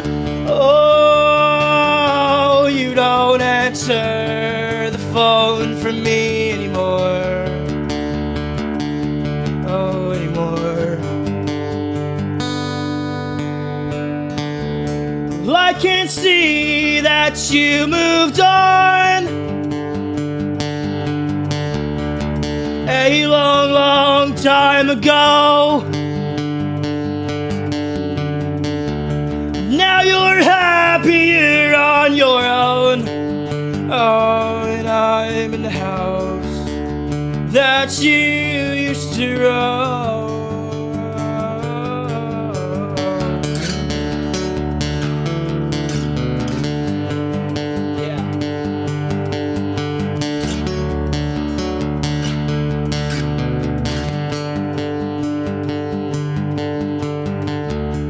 I tell everyone that I'm okay. They just don't see your face. Those picture frames up and down this hall, I swear I've punched a hole through them all. Well, I can see that you moved on. A long, long time ago. Now you're happier on your own. Oh, and I'm in the house that you used to roam out.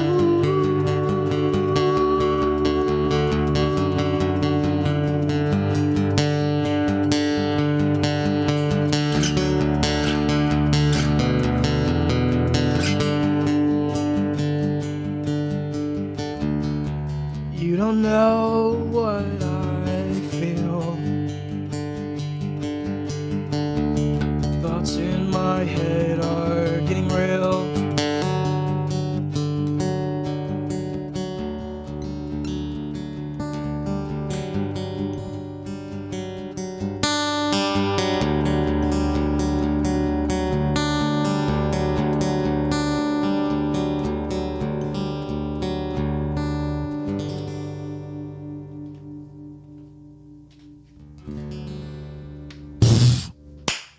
My goodness. Holy shit, man. Thanks, guys. Dude. I don't even. Have they just been all Wow. bangers, bro? I don't. Dude. That's how I feel, bro. I feel like they've No, just been, they. like. I don't even know how to. Like, I don't even really have anything to say. You know, and as I hear your music, like I can like I was literally standing out there, sitting out there, just so I could hear you from behind there, Yeah. and I'm listening to it, and I'm like, I can totally put myself into the song. Yeah, yeah, Like, yeah, like, yeah, I, yeah. like, literally, your whole song right there was about Dude, there's ready. a- Was about 3 months of my life. Yeah. 3 or 4 months when I was going through my deal, and I'm just like listening to it, going, "Oh my god!" Because no one understands, because you don't see her. No one else sees her face Yeah. other than yourself. Yeah. You know, But I get it. There's a certain kind of imagery that I have. Like it's a repetitive imagery every time I see this. Every time I sing this song, doesn't matter where I'm at, if I'm playing with my band or not. Like, just have this imagery of a dark, empty house. It's just something that's been on my mind. Like, Yeah. just every time I sing the song, you know, it's cool. Yeah. Can I do a cover for y'all? Can I do a cover and then sing one more and then You want Yeah, dude? yeah, Jesus dude. Christ. Okay. I know I'm being like extremely like he's really literally got me like quiet. Yeah. Which is not common. Shut the fuck up. don't tell the truth, bro. Hate you. I know. I just scrolled past a reel from Krista Lynn Meadow, who I'll be speaking with tomorrow on the phone about coming on the show. It's a Coldplay song. Do you like Coldplay? Hell yeah. Jeremy Bellamy just did a Coldplay song on a reel the other day. Today. Yeah, I think He did so. Clocks. Yeah. Yeah, Oh, that's a good one. Well, Yeah. one of my favorite ones is Sparks. yeah, he did good one. Clocks. Yeah. Speaking of, hand me one of those. enough, I'd like to present you with a something that doesn't happen anymore, whether you have a way to play it or not. Okay. Soulshine Illumination album from Jeremy Bellamy. Nice. There you go, sir.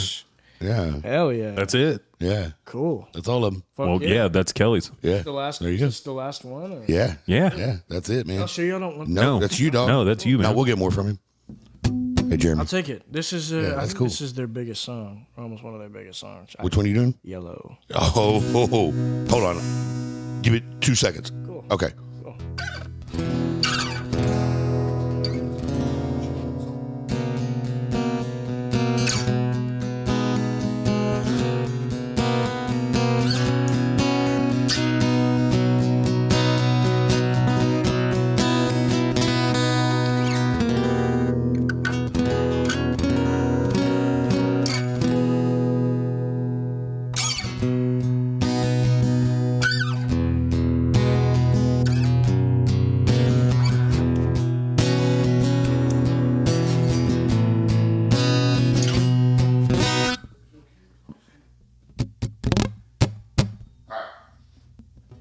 They got to hear this.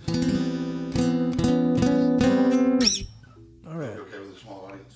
Yeah. Yeah. That's fun. Come in here.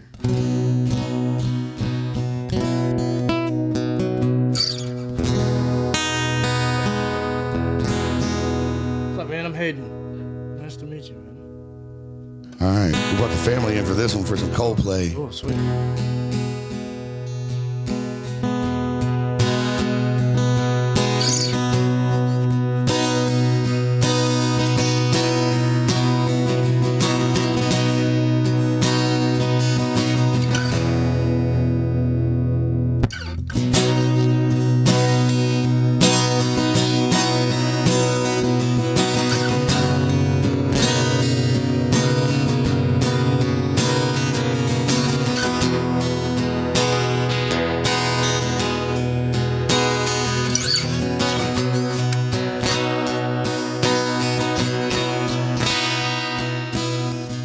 Look at the stars, look how they shine for you,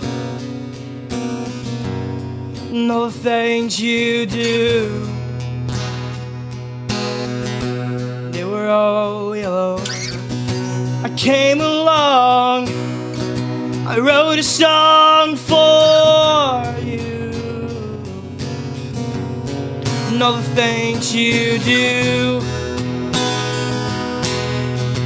And it was cold yellow. So then I took my turn with a thing to have done.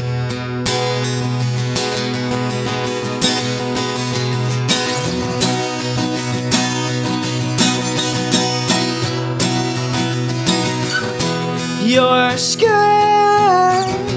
yeah, your skin and bones turned into something beautiful.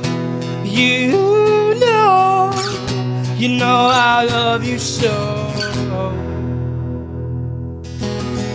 You know I love you so.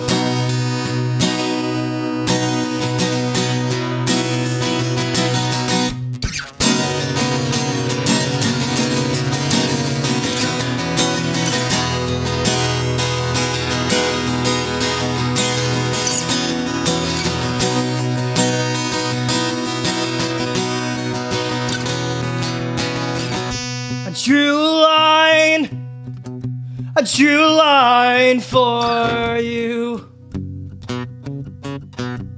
and all the things you do, and they were all yellow. I swam across for you, and all the things you do, my love, and they were all yellow.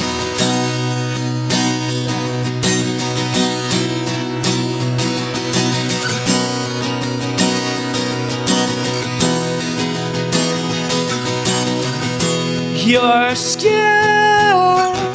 yeah, your skin and bones turning something beautiful. You know, for you I bleed myself dry. For you I bleed myself dry.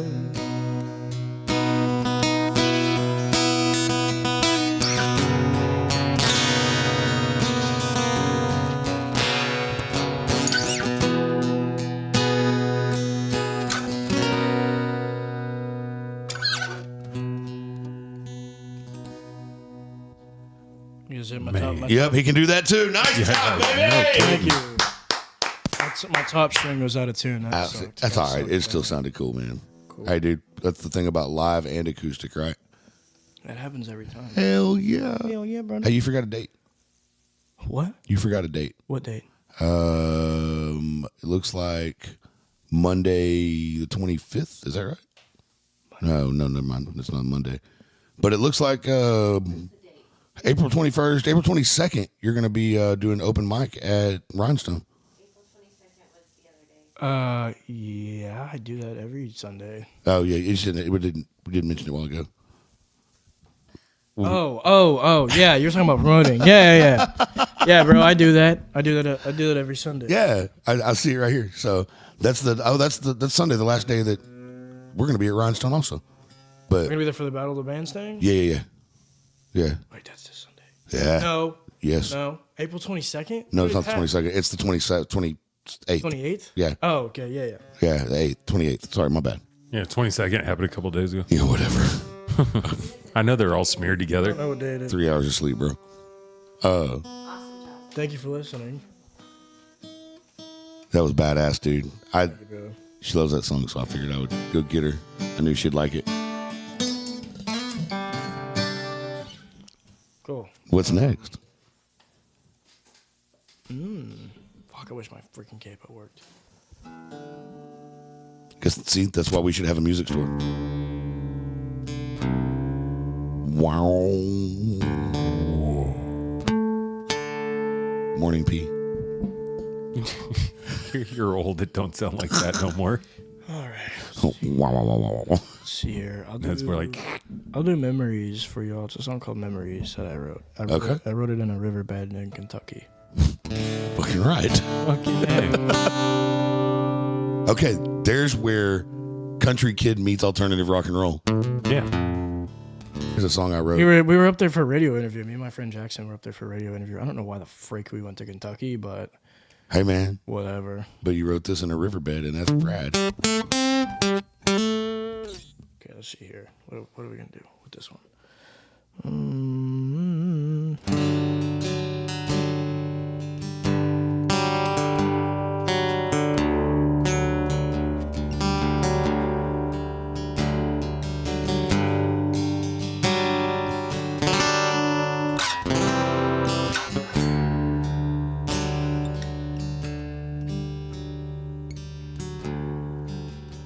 My mind keeps on going.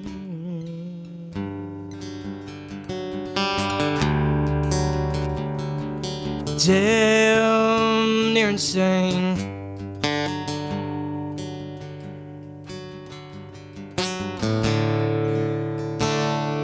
I live in a world where I can't explain, but I can't complain, and I'm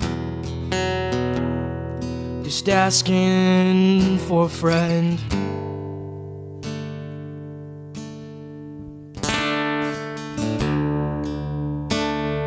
You're scared to death to talk to me.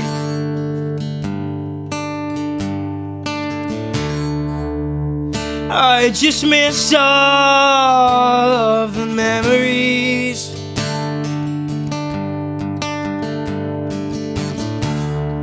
I can't seem to read them. It's almost like they stuck around.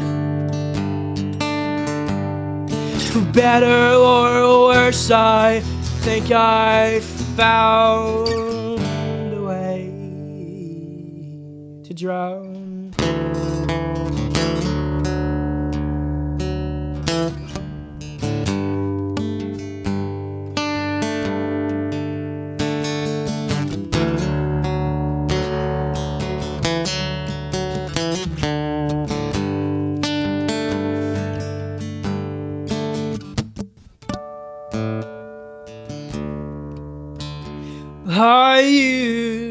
carry those memories.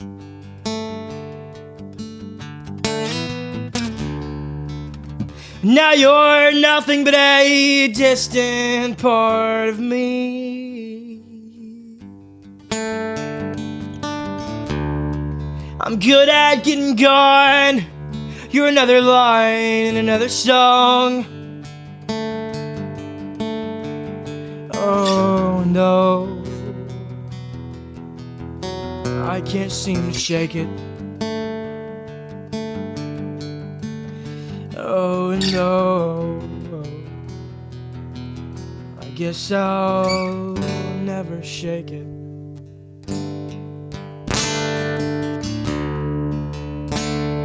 You're scared to death to talk to me.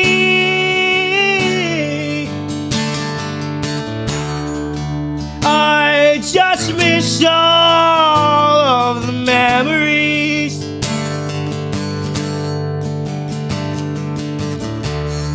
I can't seem to read them. It's almost like they stuck around. Better or worse, I think I found a way. Just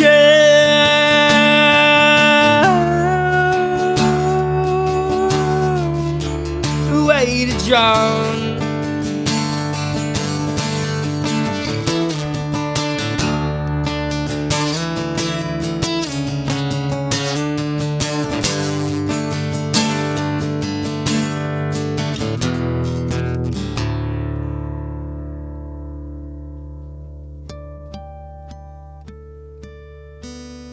Shit. There you go. Dude, I love it. Dude. Nice job, man. Thanks. Dude, man, I hope you've enjoyed this. Man. Yes. I really do. I have. Can I send y'all up for the happy one? Yeah. After you get done talking, whatever. So let us do the announcements, and then that'll be the absolute. That'll be the absolute send off. We don't even have to say goodbye or anything. No, just leave it at that. We'll end it as soon as he's done. Cool. That's what I'm talking. I like about. that. So, all right, man. So, quick question: Is it what we said it was going to be? What do you mean? Just the show, like. So if you were going to, I mean, I don't know. I don't know what I was going to expect, honestly. Yeah, because that's why I'm asking. Because when we first started, he goes, "I have no idea what to expect." I think it's nice though. I do think that you guys give people the opportunity to. You guys give people the platform to be a voice when people are just concerned about their music. Right on. I appreciate that, man. And that's not a bad thing either. I mean, like just being concerned about the musical part. I mean, that's why I'm here. Well, yeah, no, for sure. So it's like, but you guys, I feel like you guys like look beyond that, and I'm sure other people that have podcasts like this would be more than happy to go in depth on different topics. But with only being given an hour in most cases, sometimes people are like, "Yo, music." And I appreciate that you guys gave me that platform to talk about certain things that matter to me and a space to sing my songs. So thank you. So our goal was, first of all, thank you for coming, because that's a long drive, dude. And it means a lot. Anytime, dude. Whoa, totally. But the like our goal I was like, look, if we're gonna do this, I can't stand being the same. Like, it's just not in my DNA. Yeah. Right. And the biggest thing ever was like, all right, I want them to know the person more than the business. You know what I mean? The business is everybody else's job to figure out. You know what I mean? But what's the person like that brings you that music that you love to listen to? Yeah. Yeah. Where's that shit coming from? Yeah, we want to bring out the person, who they are, not what the light knows them as. Yeah, because I mean, this kind of goes back to the whole mental thing. I was talking to a friend of mine the other day, and he was like, "Man, like on social media, man, you look so happy, man. You look like you're killing it. You look like you're having a blast." Yeah, that's why it's called Facebook. And I'm like, I mean, if you only saw what happened to me in my car the other day, right? Then you would understand. Right. Then you would understand. Yeah. Because like. You know what I mean? It's just completely hard. It's just like we were talking before. You can't force a song, but you can force a smile. Yeah. And a lot of the time, like that's what I had to do. I mean, I have to do that almost. But on the same time, on my own time, I also take time to have those conversations with people. Yeah. And to make sure that I'm not telling you I got figured out. Fuck no. No, nobody does. But man. but for me, it's like I'd rather take care of. I want to be better. Yeah. I want to be better. I don't want to be who I am right now. I want to be better than that. Absolutely. You know what I mean? So that's just kind of like my whole life thing. Like, bro, just be better. You know, just a better version of yourself. Every day, just let me try to be a. And nobody really freaking cares. Just be better. Just a little bit better than I was yesterday, man. Work harder, man. That's all I want to do. Yeah, that for sure. And You know I think, I mean, personally, I don't want to go off on another tangent here, but I try so hard to be better than like what I was, because I think if I can do that, then I can create a better life for not only myself mentally and have space to do fun things and be there, be present in the fun things instead of just being like, oh yeah, it's fun. Going through the motions. Yeah, you can't be stagnant. It's fun. Whatever the fuck happened last week, I'm still thinking about. Yeah, it's fun. You know what I mean? Yeah. What are we doing? It's so fun. You know what I mean? Yeah, that's good. So This has been cool. Yeah. All right. So just a quick calendar of events. The next 2 weeks are going to be hell, but they're going to be awesome. They're going to be an incredible, amazing whirlwind of fuckery. Oh, yeah. Starting tomorrow, the HHR Unplugged podcast traveling MC band is traveling to the Eagles Lodge, Paris, with Chase Reigns and Railroad Avenue with Colton Sanders opening. Okay. That's tomorrow. Music kicks off at 7. We'll be there, and then I'm actually not going to drive back and forth. I'm staying in an undisclosed location, but Yeah. I'm not going to drive back and forth, man, because the next 3 days are all east of here. Yeah. And then Friday we'll be at Whiskey River Country in Texarkana.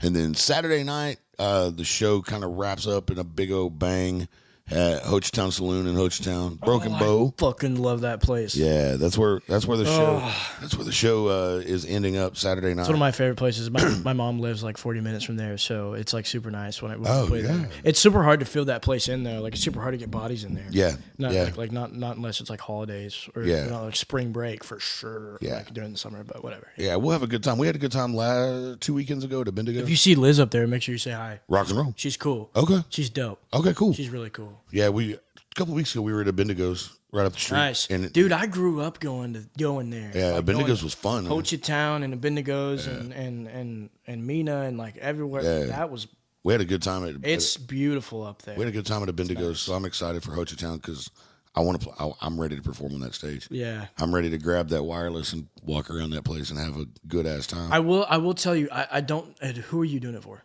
Chase and Railroad Avenue. Okay. I don't know if there's going to be a walk-in crowd for sure, but I wouldn't expect it to be like Yeah. 1,000 people. Nah. You know what I mean? But it'll still be Or fun. like, it'll be cool. The room sounds really good because it's like an outdoor stage kind of that's covered. Yeah. There's a river thrown through the middle of it. It's dope. Yeah. It's badass. There were a couple hundred people at Bendigo's that last time. I mean, but that's the thing with him. It was rad. Okay, there could be 5 people or 1,000 people. He's still going to talk to the crowd like there's 1,000 people out there. Boom. Yeah, Yeah. And That's one of the best parts, even though like how hard it is. Like, Yeah. like I bet that's so hard for you when there's it's weird. when there's 3 people. see, and that's the bad part for me is like I haven't even done any of that because my anxiety hits the roof, Yeah. and I like start stuttering and shit. So Yeah. So then the following day, Sunday morning, I'm going to wake up early, apparently real early because I didn't realize how early Battle of the Band starts. So apparently I'm waking up real early. Shouldn't be that early. It's like 12 They start at 12. or something like that. Are you talking about on Sunday? Yeah.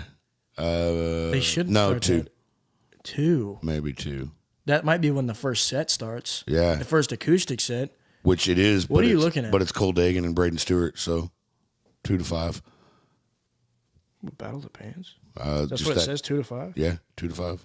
Battle of the Bands is at 8 o'clock, but 2 to 5 for the acoustic shows, Cole Dagan and Braden Stewart.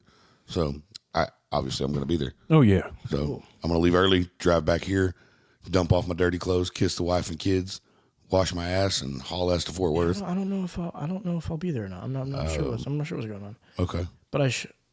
Wait, no. Braden's not playing. It says it is. He lost. This says April 28th, 2024, 8 p.m. Rhinestone. 2 to 5.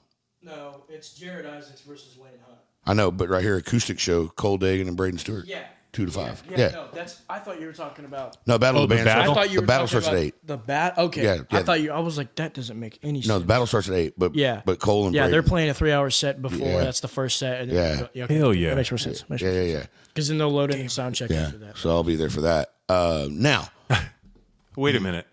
What time? 2 to 5 is when they're playing. Well, it just so happens I got to drop two little ones off at 3 o'clock on Sunday. So maybe. Maybe. Yeah, let me see what I can do. I'll figure it out. Maybe. And then the next day, Monday, the 29th, Oh yeah. Hometown Heroes open mic night, recorded open mic, returns to Hopkins Ice House in Texarkana. Then Tuesday, Wednesday, one of those 2 days, Chris Cunningham's going to be on the show. He's cool. Love that guy. Yeah, he likes you too. Cool. And then Thursday, Hometown Heroes recorded open mic makes its first appearance at Herman Marshall Whiskey in Wiley, Texas. I'm quite excited for that one. I'm the excited. I am. Yeah. I mean, I guess maybe because it's close. Yeah. But at the same time, I know the area, and it just feels. I think it's going to be big. It feels homey. I think it's Homey. It feels homey. Show me what you're homie. Oh no, too soon. Damn.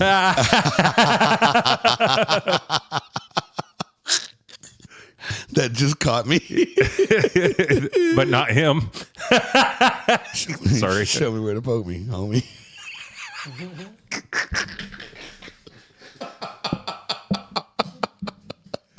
Oh shit. That was horrible. Oh my God, that was horrible. I can't believe you'd say something like that, Jimmy. Isn't it? Yeah, I can't. Dude, I gotta hurry up, dude. My legs are starting to get puffy. Yeah. Okay. That's stupid. You know what I'm saying, Daddy? No, I don't know what you're saying at all. Okay. Okay, go ahead. Sorry. Jesus. So that's on Thursday the 2nd. Herman Marshall Whiskey. Then the next day, whatever that is, the 3rd, Yeah, we're headed to that's a Friday. that's a Friday Thank after you. Thursday. You got me all fucked up now. We're headed to Whiskey Rodeo in Abilene with Chase. So I'll have a pretty good lay of the place by the next week when you're there. Yeah. Nice. Yeah. And then I guess we're spending the night. I think I'm coming home. I don't know yet. I haven't decided. Chase is spending the night. Because apparently Laramie got him a hotel room. But whatever. Then the next day, Saturday, that would be the 4th. Yeah, May the 4th. Never mind. May the 4th. Star Wars. I knew what you Really? I knew. Yeah. I was just. I feel less manly now. Anyway, we'll be in Malakoff. I can't remember the name of the bar. I was trying to find it, and I lost it. I couldn't find it. But anyway, we'll be in Malakoff. Like there's only like one, right? Stay tuned for updates on which bar that's going to be because I can't find it, and it's driving me crazy. So then, as of last night, it was, I think, put in stone. May the 5th, Sunday, May the 5th, y'all come see us at 3 Wide Brewing in Roanoke, Texas. I think they claim Roanoke. They might claim Fort Worth. But 3 Wide Brewing for the Dang Duo. No, it's actually, they're claiming Fort Worth. 16230 3 Wide Drive in Fort Worth, Texas. Call 817-984-3534 for info or email info@3widebrewing.com. That was good, wasn't it? It was. Yeah, they didn't even pay for that commercial. You're welcome, Kenya. But yeah, that's a cool place, a cool spot, neat brewery. And we're going to be there, me and the Dang Duo. Hell Going yeah. to be kicking it out. So having a good time with that deal.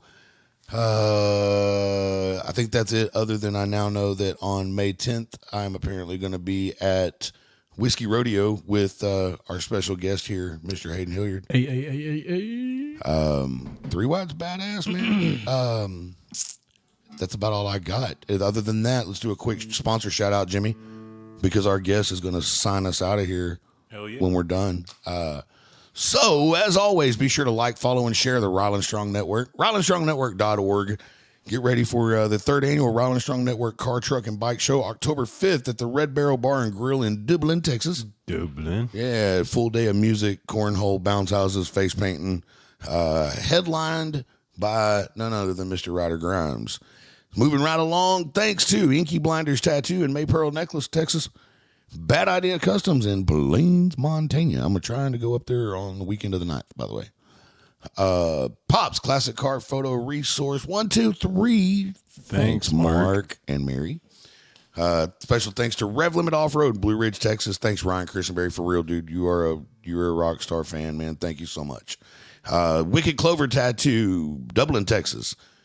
Bradley Wayne Jackson of Shift and Shutter Photography.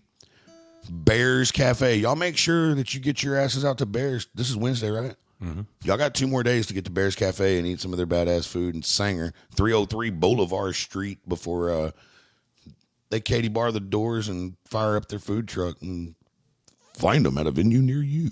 Nice. Yeah, I'm happy for them. I am too. I think that's the right move. Yeah. I think that's the right move for them to This start is new to me. You didn't see on their post? Mm-mm. Oh, yeah, they made a post. Oh, okay. But yeah, starting a food truck. Good job. Yeah, I'm proud of them. I'm happy I am for too. them. As we said earlier, thanks to Apex Boot Company. Go to apexbootco.com. Do your shopping. Put your shit in the cart. Enter the coupon code HOMETOWN for a $50 discount on whatever the hell you're buying. Yeah, and swing by in the Hunt County Fair. Hunt County Fairgrounds. CH Lone Star promo. Shout out to Cody Hogan and crew, including Hayden Hilliard. So shout out to CH Lone Star promo. The new shirts are dope.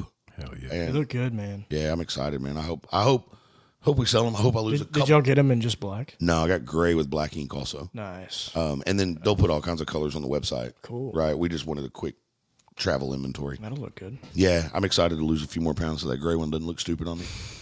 I look like pillow stuffing when I put it on earlier.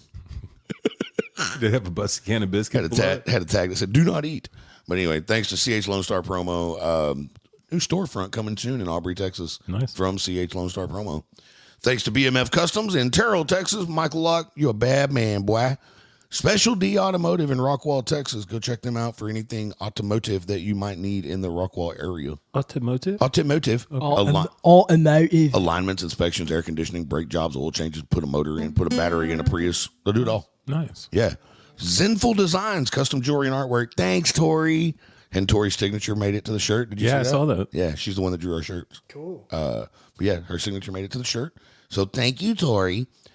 Miss Jennifer Gardella Photography. Thanks, homie. Miss Deborah Ann Wilson, the official Cincy dealer of the Hometown Hot Rodder podcast. Specialized Plumbing Services, LLC. Thanks, Mike Aiken, for jumping in on the live stream earlier and for just being a badass. Oh, yeah. Serving the Tarrant County side of the world. That'd be your side of the world for plumbing needs. Specialized. If I need somebody to unclog the toilet for me, then I guess I'll call. Yeah, Mike Aiken. I can get it most of the time, but Mike Aiken. there's been a few times where He'll scare the shit out of it. And because he loves me so much, he has a 59. So Yeah. He'll scare the poop straight out of the pipe. G7 Company, Sod and Landscape. Shout out to Nelson and Ashley Graves.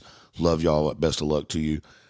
Go see Sherry Green at the Hair Junkie in Royce City, Texas. Yeah. She specializes in men and haircuts. That's messed up. Yeah, men's haircuts is what I meant to say. Oh, that's what I heard. But apparently she can apply scissor to women hair too. Oh, okay. There you go. And then welcome to the HHR Unplugged family to Modern Primitives Tattoo and Piercing in Texarkana, Arkansas. Wow. No, Texas. They're on the Texas side. Okay. Texarkana, Modern Primitives Tattoo and Piercing.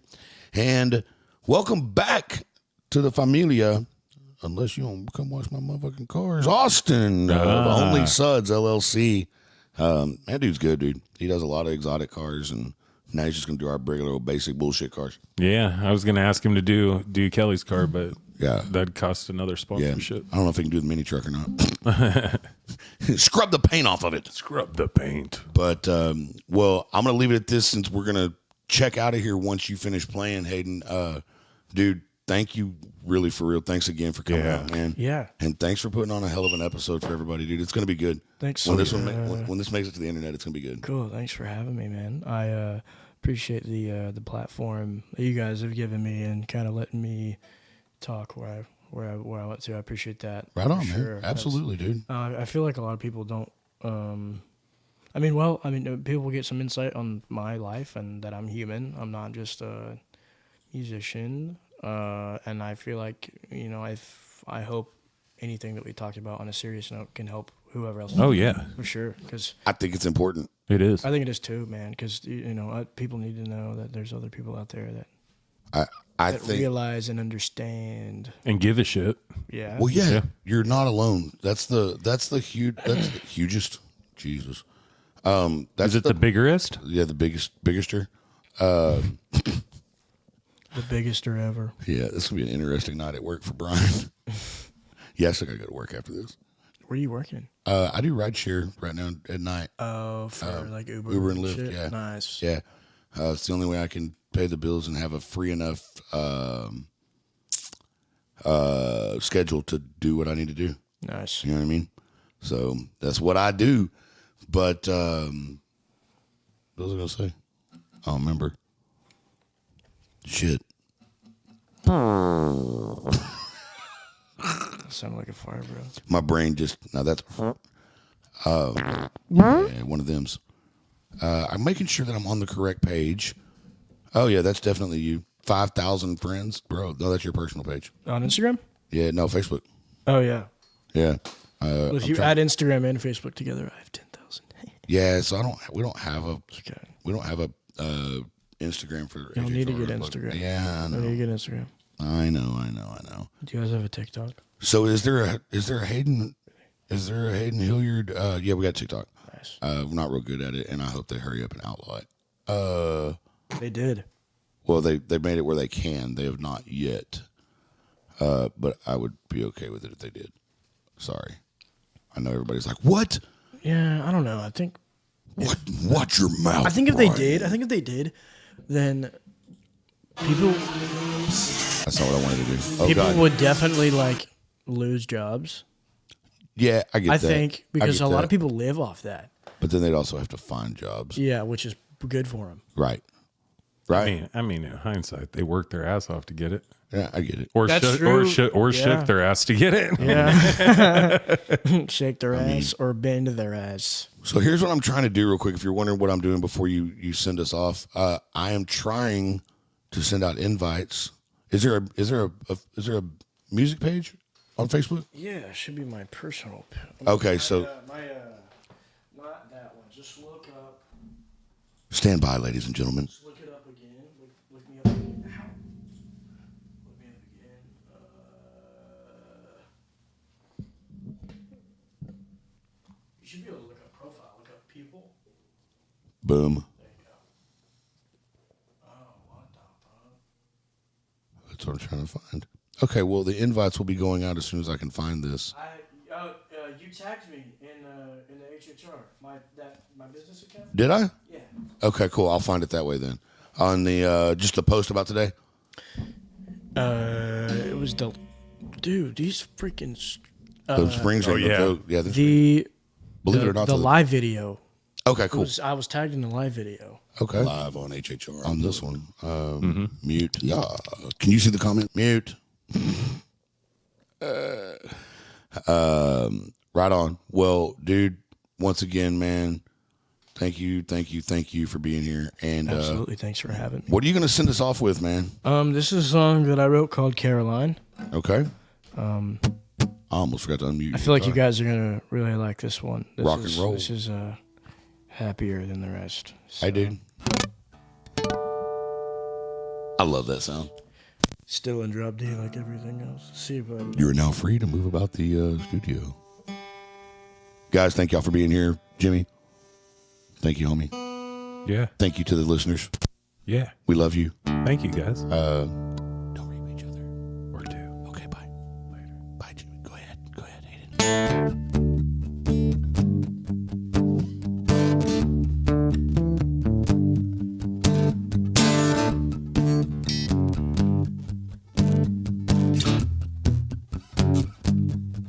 Well, I think you miss me.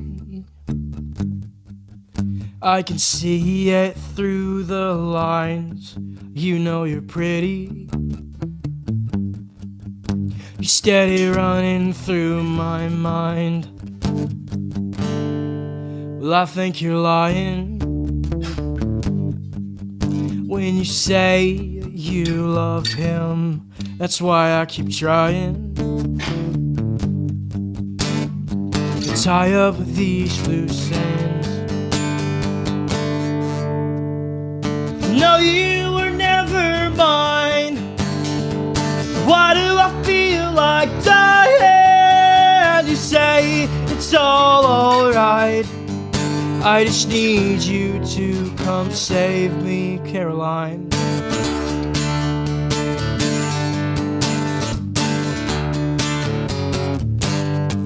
My bed is empty. I'm craving you again, so why don't you let me just make it all make sense? Oh, I'm tired of trying, tired of fighting. I just need some space. I'm tired of trying, tired of fighting. Should I just walk away? I know you were never mine. Why do I feel like dying? You say it's alright. I just need you to come save me, Caroline.